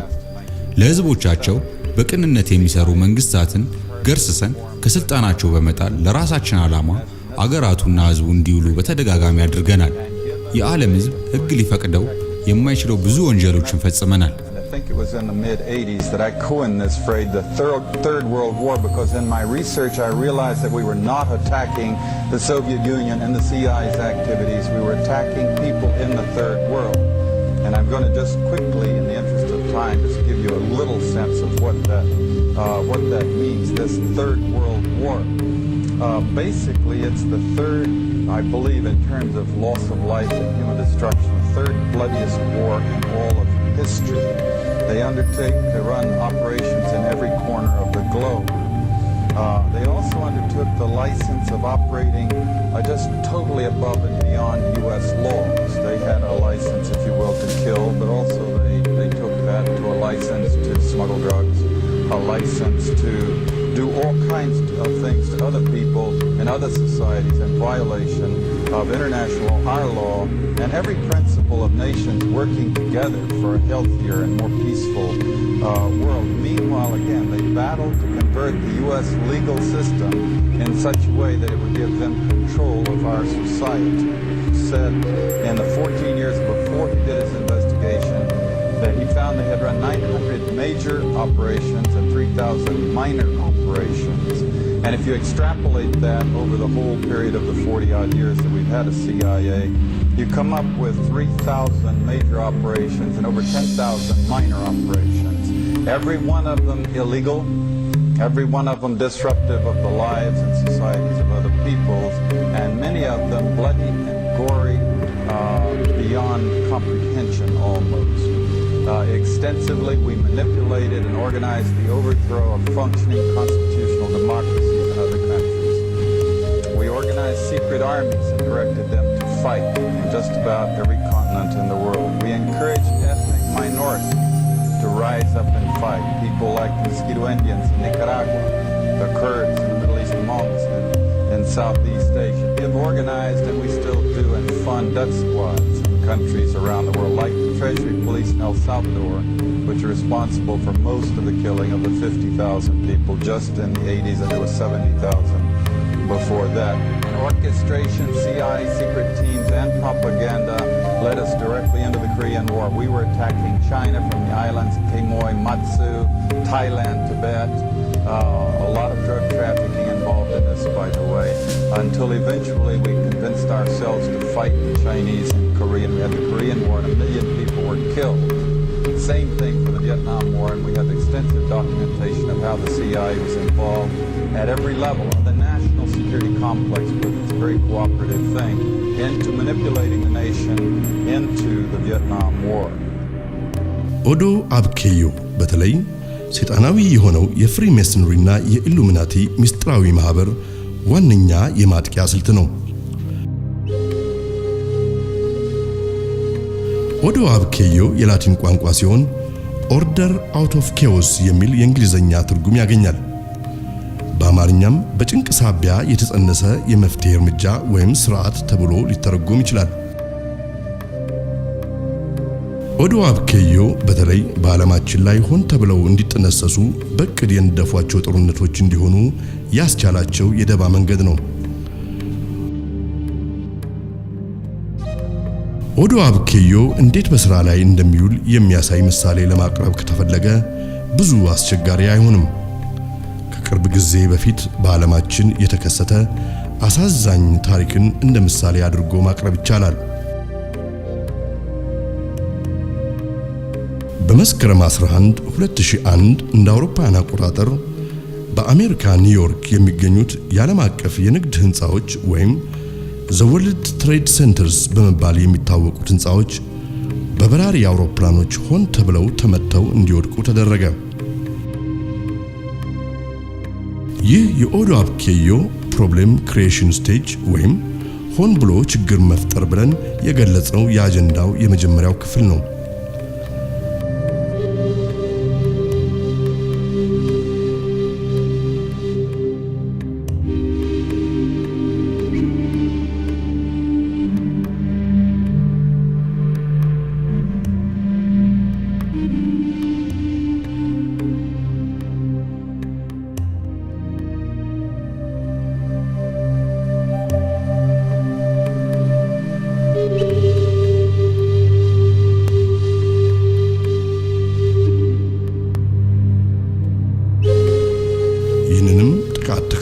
በሚስጥራዊ ማህበራቱ ቁጥጥር ስር ያሉ የዓለም አቀፍ የዜና ማሰራጫዎች በሙሉ ስለ አደጋው ትልቅነትና ጥቃቱን ፈጽመዋል ብለው ስለሰየሟቸው ቡድኖችና ግለሰቦች ምንነት በሰፊው ያናፍሱ ገቡ።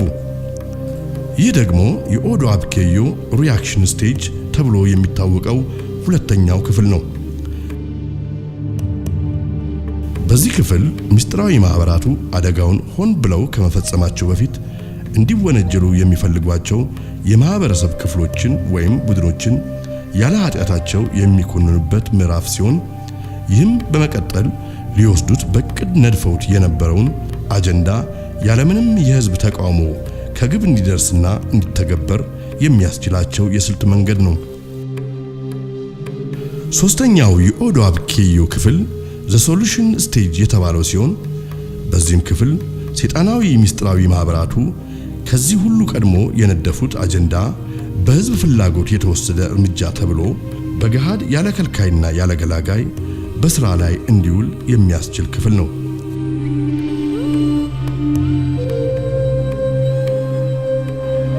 These acts shatter steel, but they cannot end the steel of American resolve. America was targeted for attack because we're the brightest beacon for freedom and opportunity in the world. And no one will keep that light from shining. I've directed the full resources of our intelligence and law enforcement communities to find those responsible and to bring them to justice.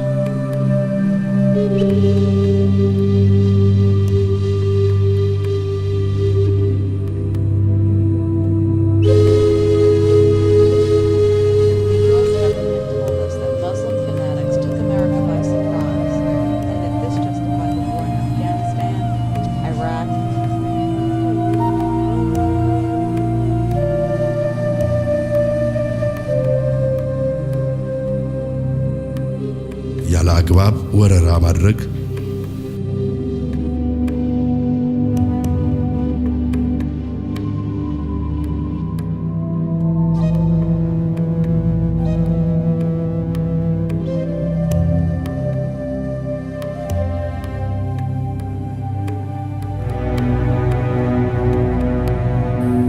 ያለ ፍርድ ማሰር፣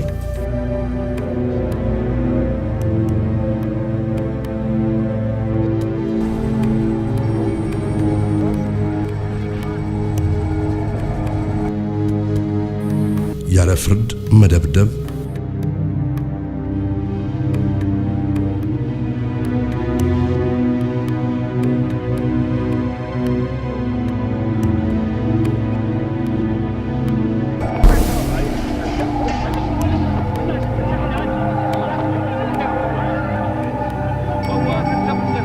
ያለ ፍርድ መግደል፣ ሁሉም በዚህ በኦዶ አብኬዮ ሶስተኛ ክፍል እንደ ትክክለኛ እርምጃ ተቆጥረው የሚተገበሩ ተግባሮች ናቸው።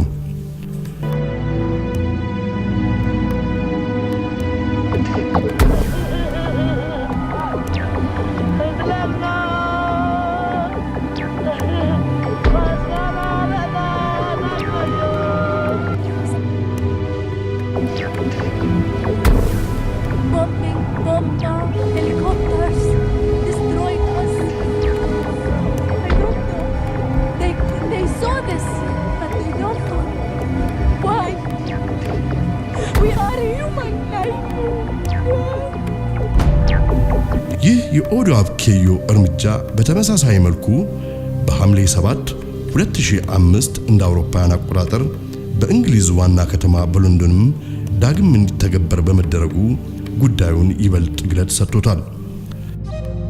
ከአሜሪካው የ9/11 እና ከእንግሊዙ ከ7/7 ክስተት በኋላ ዓለም እንደ ቀድሞዋ አይደለችም። What's your point today? What do you want to accomplish today? My point is, I wanted you to go down there and look for your family members. 9/11 isn't true. Crap. This isn't true right here. No, tell me that's fake. Why? Tell me that's why fake. It happened and who was responsible. Okay. The U.S. government.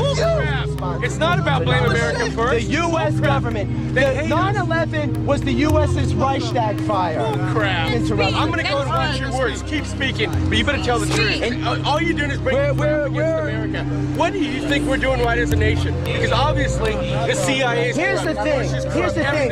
Our definition of patriot is a little bit different.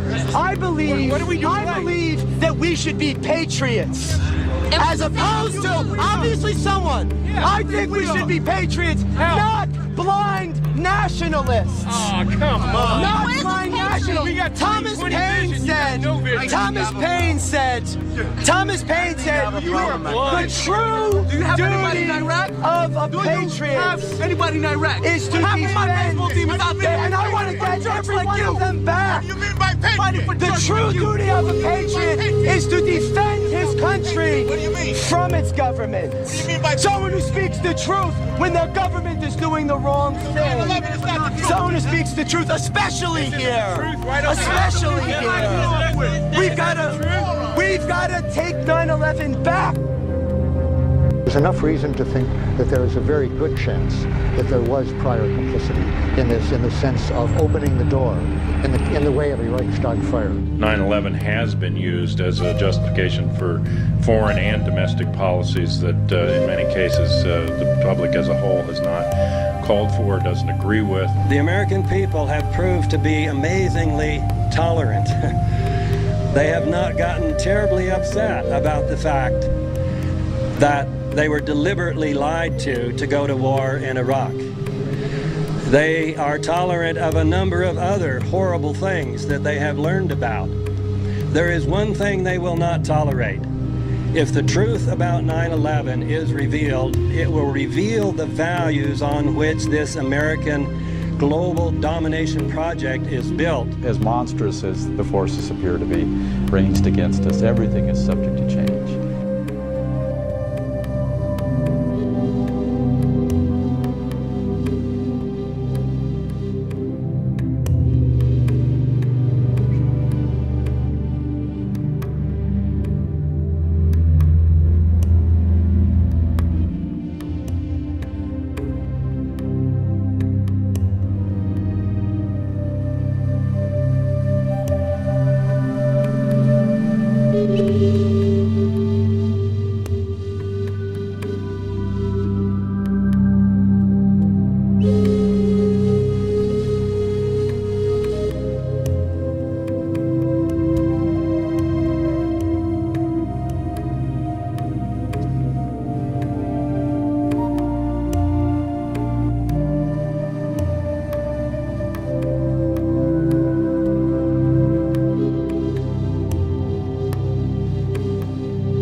there and just sleep down there for a second. As you do this, you just need to focus on me for a second. I'm not really going to hypnotize you. All I'm going to do is just placing you into a state where you can really focus and concentrate on what I'm doing.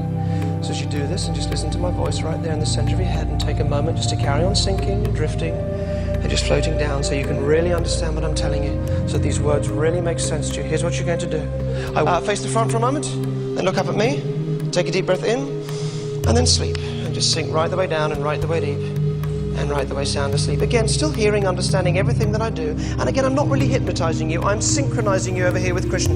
So this በ18ኛው ሺህ መጨረሻ አካባቢ ፈረንሳዊ የሕክምና ፕሮፌሰር በርነርድ ሃይን ሂፕኖታይዝድ በሆኑ ሰዎች አእምሮ ላይ የተፈለገን አዲስ ሐሳብ ማስረጽ እንደሚቻል የሚያመላክት ጥናታዊ ጽሑፍ አቀረቡ። There's this kind of diabolical interest in doing experiments on human beings and having that power and control over them. Through hypnosis, mind control, brainwashing, you create a new identity in a person. You create an amnesia barrier between their ordinary identity and the new identity or alter personality. The newly created identity can be used for actual operations, that is, explosives, infiltration, surveillance. If the person is captured and tortured, since they don't know that they have this other part of themselves, they'll never reveal the information and they'll go to their death not knowing what's going on. There's been thousands and thousands and thousands and thousands of people subjected to really damaging, unethical experimentation. These were horrendously damaging experiments, and in fact, they just didn't give a damn about the people who were the subjects of them. This is way out of the realm of fiction or supposition or conspiracy theory or speculation. This is absolute documented fact.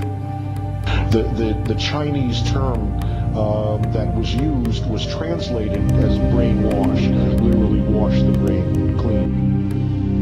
ይህ ምርምርን ተከትሎ ነበር CIA ዘ ማቹሪያን ካንዲዴት በመባል የሚታወቀውን ስውር ፕሮጀክት ነድፎ በስራ ላይ ለማዋል የተነሳው። In April of 1953, Alan Dulles gave a talk in which he said that we were in a battle for the control of men's minds. That's his term.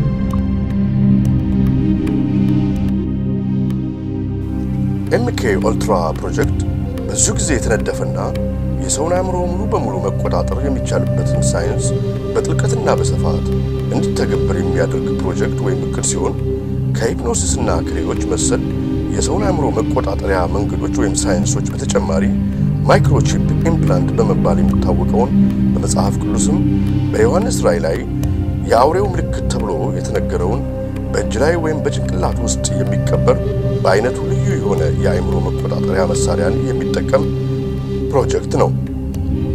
ማይክሮቺፕ በሬዲዮ ሞገድ የሚታዘዝ መሳሪያ ሲሆን አንዳንዴም RFID ታግ እየተባለ ይጠራል።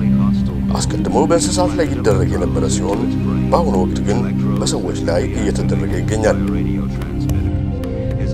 It was to see if stimulation of the bull's midbrain could short-circuit the rage signals, stopping the bull before it reached the matador. After the bull had recovered from the implantation and in mid-charge, the button was pressed. The bull's aggression ceased instantly. A clearer experiment was performed with cats. In this classic example, the hypothalamus, the rhythm maker, was implanted with electrodes. Could it be responsible not just for rhythms, but also for rage? The switch is turned.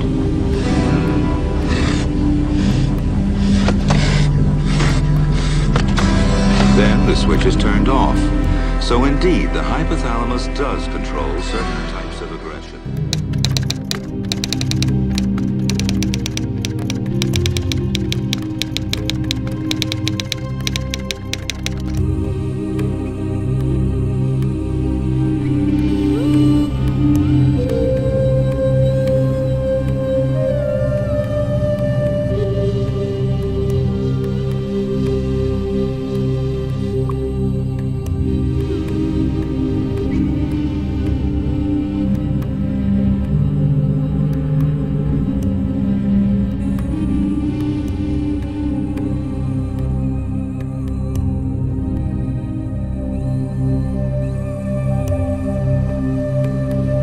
Something has to change, though.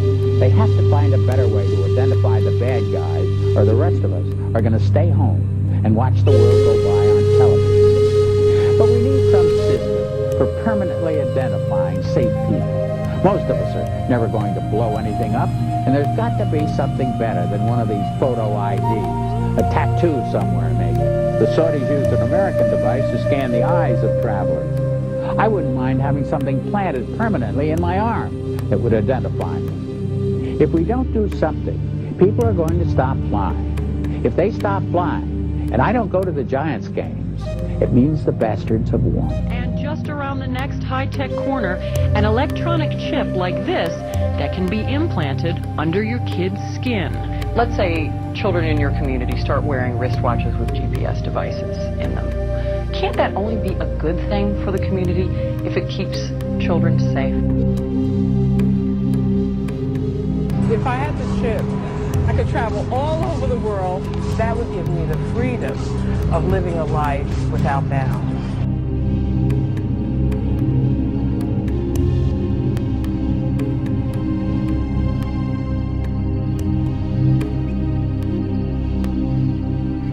ቀደም ሲል በሂትለር ተጀምሮ የነበረውና የከሸፈው በዝርያቸው በባህሪያቸውና በተግባራቸው ከወደቁት መላእክታን ወገን በሆኑት ቡድኖች እየተሰራ ያለው ሥራ በሙሉ ዘ ኒው ወርልድ ኦርደር እየተባለ የሚታወቀው ሰይጣናዊ የዓለም መንግስትን በዚህ ዓለም እውን ለማድረግ የሚያስችላቸው የደባ ተግባር ነው።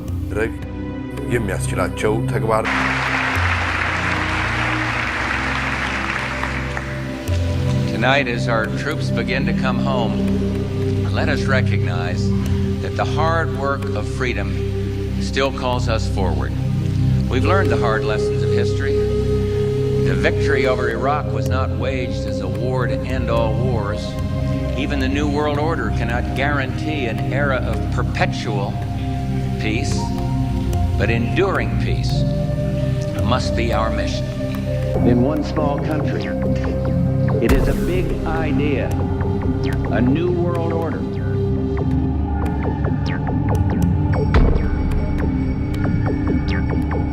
And this is the best chance to begin to establish the new world order.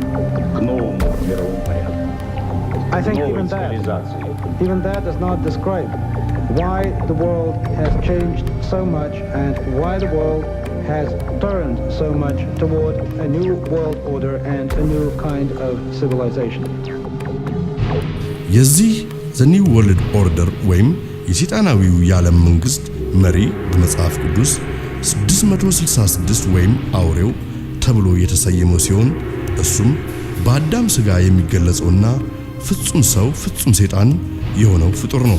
666 በግንባሩ የሚጻፍበት ታላቁ አውሬ ዓለሙን በመርዙ የሚያስት ዓለምን በመታቱ የሚያስት ዓለምን በሙሉ አስቶ ወደሱ የገቡትን በታላቅ ጭካኔ በዓለም ላይ የሚያሰማራቸው አውሬዎች ከነሹማምንቱ ይጨካኝ በሚወጣበት ሰዓት እኔ እግዚአብሔር ነኝ ብሎ ያለምንም መፍራት አፉን ሞልቶ ከሰማይ ብዙ ተአምራትን እያወረደ እሳት ከሰማይ እያወረደ ብዙ ድንቅ ተአምራትን እየሰራ ብዙ ደጋግ ተአምራትን እየሰራ ዓለምን የሚያስተው አውሬው ሐሳቡ ነው። ቀይ ዘንዶም ይለዋል እባብም ይለዋል። ይህ አውሬ በሚወጣበት ሰዓት በአንድ እጁ ጨረቃ በአንድ እጁ ፀሐይ የያዘ መስሎ በመታሃቱ ይወጣል። በዚያን ጊዜ እኔ እግዚአብሔር ነኝ የሚሰራውን ተአምራት ይህንን አይተው ብዙዎች ያምኑበታል። ፍጹምነት ደረጃ ደረሱትን ያስታቸው። ትክክለኛው 666 በዓለም ፊት ከመገለጹ በፊት ግን መንገድ ጠራጊዎች የተባሉት ሐሳዊ 666ቶች በተደጋጋሚ ወደ ዓለማችን መምጣታቸው አልቀረም። We should reign in life, that there is no sin, and today we're honoring him with a symbol. Joanne de Jesus is one of several dozen members of a religious sect called Creciendo en Gracia, or Growing in Grace. They were tattooed on their arms, ankles, even their necks with 666, the biblical sign of the Antichrist. Why? Because their spiritual leader says he is the Antichrist, not the embodiment of evil, but rather the second coming. 666, Antichrist means do not put your eyes on Jesus Christ of Nazareth. Put it in Jesus after the cross. And that's you. That's me.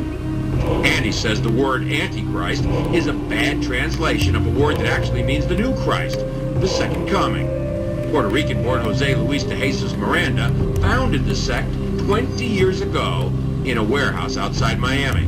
You receive it, you accept it, you confess it, and it's done unto you. The charismatic 61-year-old de Jesus claims millions of followers, most in Latin America. His sect does have hundreds of churches, cable TV stations, and says it brought in $1.4 million in donations last year. And he boasts of a rapidly growing presence in the United States. In an interview with us in September, he declared, I do greater things than Jesus does, much greater. Now, sporting his new tattoos, 666, triple S. De Jesus says those expecting the second coming of Christ on a cloud with angels have misinterpreted what Jesus himself said. He said it. You won't see me anymore because he will come in another body, which is me. If somebody tells us, ሲኦል የለም። ይቺ ምድር ለእኛ ገነት ናት። De Jesus preaches that heaven can be found here on earth simply by following him. There's no sin and there is no hell.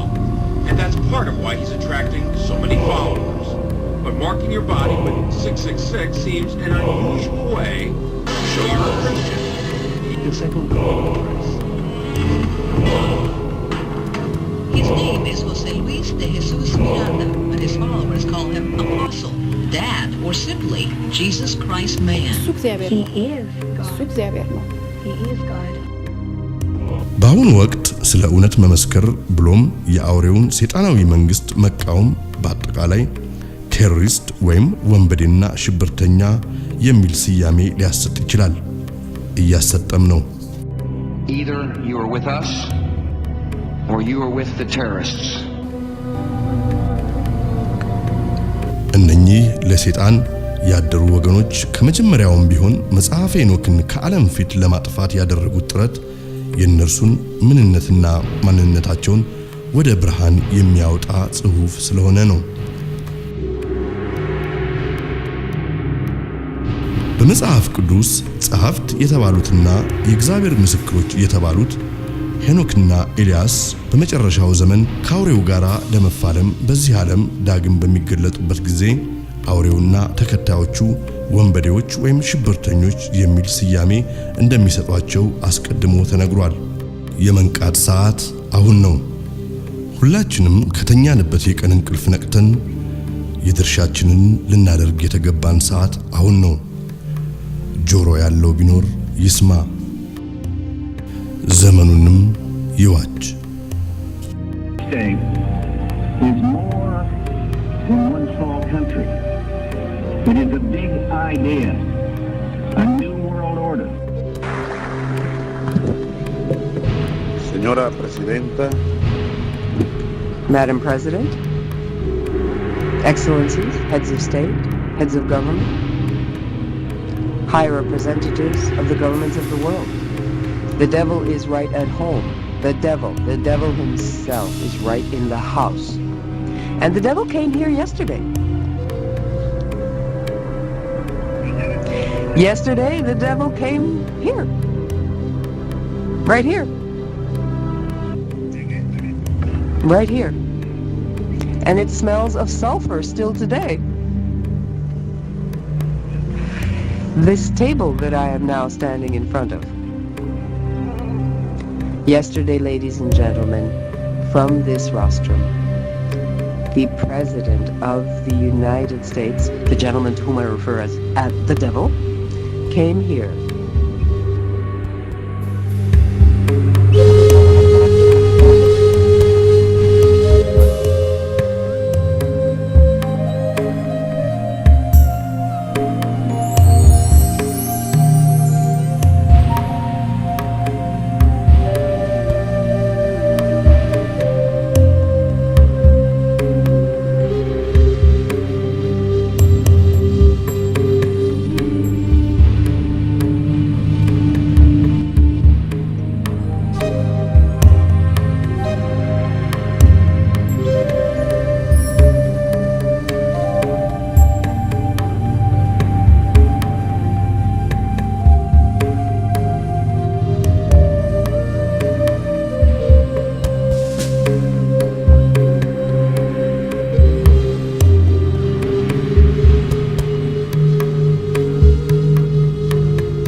where the rhetoric of the war on terror provides cover in the scramble for Africa's oil. We connect the dots. You are here on the map. Tonight, Africa's ungoverned spaces. We translate Washington's newest addition to the lexicon of intervention. We talk to a former top-ranking UN official with a very undiplomatic take on the Pentagon's plans for a new military command in Africa. Then, a special documentary report on the invasion of Somalia, the first field test of America's new strategy. And then we wrap up the map and roll out a slideshow of our greatest hits and bits.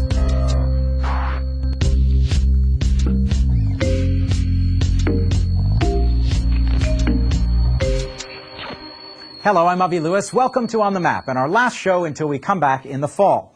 One of the things we've been trying to do on this show is provide a little daily translation. Translation of those key phrases, those neutral-sounding bits of code that get slipped into the news flow to dress up agendas that would rather not go around naked. Well, we found another one that we'd like to unpack tonight. The phrase is ungoverned space. And I first heard it myself a little more than a week ago from a former defense official from the U.S. war on drugs in Colombia who is now enthusiastically promoting the export of that strategy to Afghanistan. Take a look at the clip. It's very simple, Avi.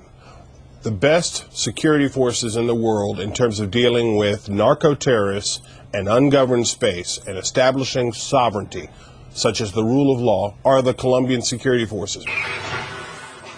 Ungoverned space. Two words you're going to be hearing a whole lot more in the coming months. Now, Andre Hollis used them to describe the drug-producing regions of Colombia and Afghanistan, both places where U.S. Special Forces are now training local police how to do drug raids, house-to-house searches, and crop eradication. But the new frontier for ungoverned space is Africa. In fact, the phrase has already been used to justify American military intervention on the continent. Here's the big picture. The United States needs oil, and Africa has it, lots of it. Nigeria is already a major supplier. Angola's oil production is surging, as is Sudan's, where the capital Khartoum is booming, even as the conflict in Darfur grinds on. It's in this context that the Bush administration has announced a new central command for its military presence in Africa. This command will enable us to have a more effective and integrated approach than the current arrangement of dividing Africa between Central Command and European Command. It's called AFRICOM, and it will consolidate the existing missions on the continent. Special forces that are training local soldiers in the countries surrounding the ungoverned space of the Southern Sahara. AFRICOM's overall purpose is laid out with great clarity in a research report that explains the initiative to the U.S. Congress. AFRICOM will promote U.S. interests in Africa, including fighting the so-called war on terror against threats in ungoverned spaces, all while keeping an eye on Africa's important energy resources. Translation. The Pentagon wants to increase its permanent military presence in Africa in order to secure access to oil. And it will justify the boots on the ground by talking up the threat of terrorists based in ungoverned spaces.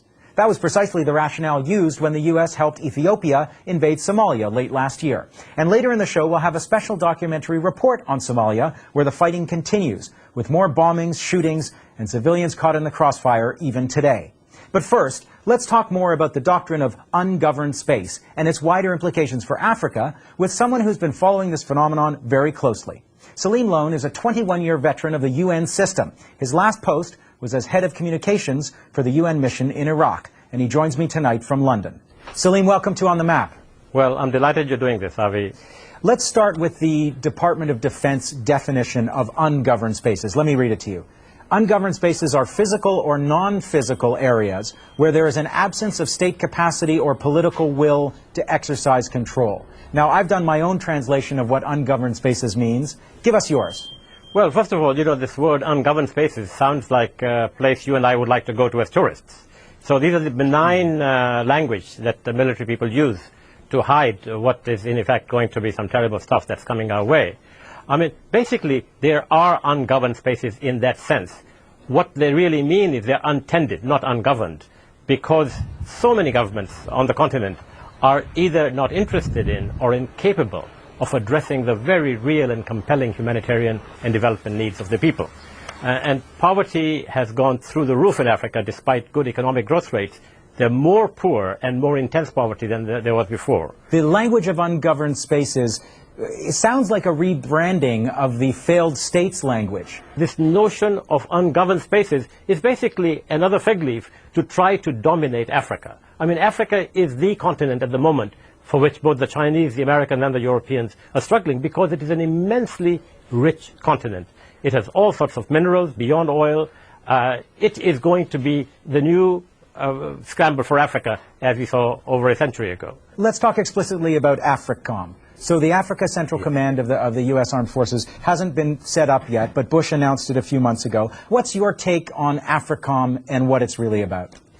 Well, first of all, the only real threat that they could talk about from international terrorism is in North Africa.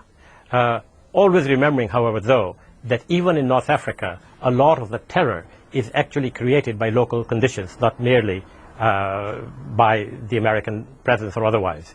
But for the rest of Africa, there is actually no need for the United States to worry about terror. I mean, the fear of terrorism, as for example in Iraq, is a code word for domination. In other words, you say there is terrorism there, and then you go ahead and do regime change so that you have a client regime in place which will serve your interests. I think we need to talk about oil because it seems to be, forgive me, under the surface of this whole discussion. Oil generally, as we know, in this day and age, is the #1 commodity.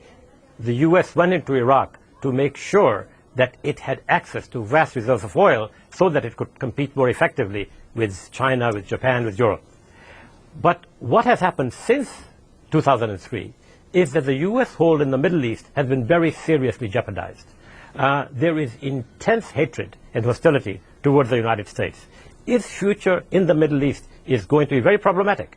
And that is why Africa's oil has become so much more important than it would be in any event. You've got Nigeria, the second to Saudi Arabia, providing oil to the United States. You've got Angola, some say the world's most underreported conflict.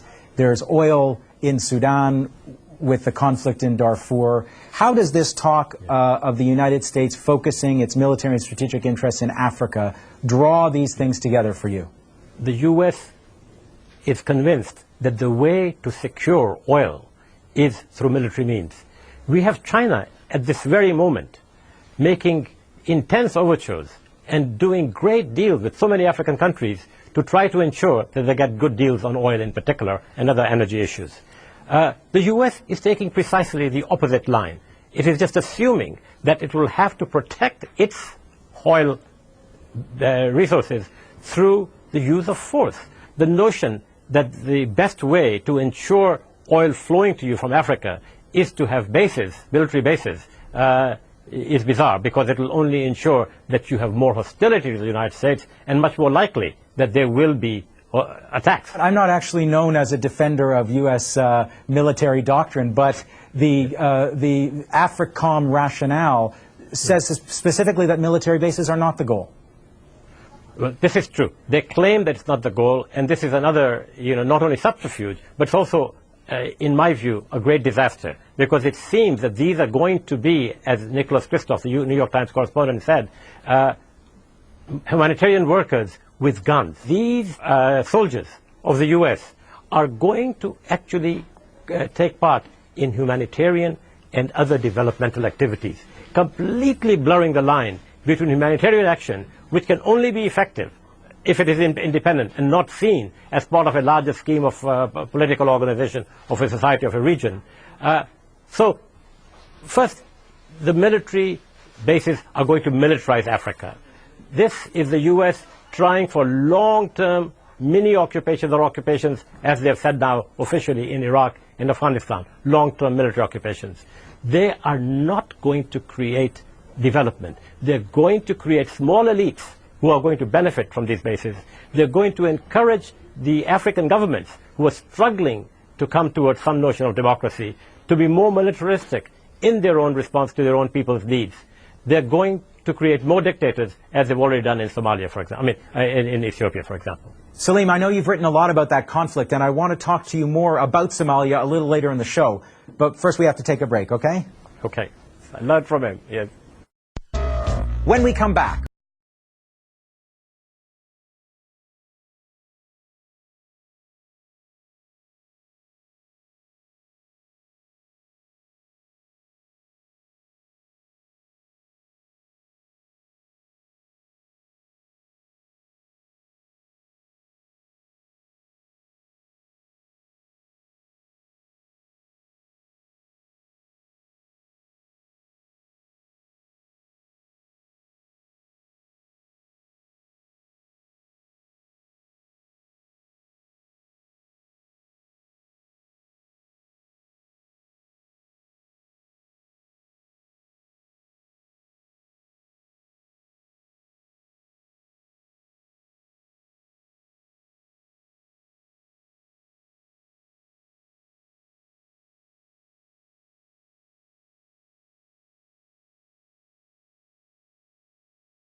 There's enough reason to think that there is a very good chance that there was prior complicity in this, in the sense of opening the door in the way of a Reichstag fire.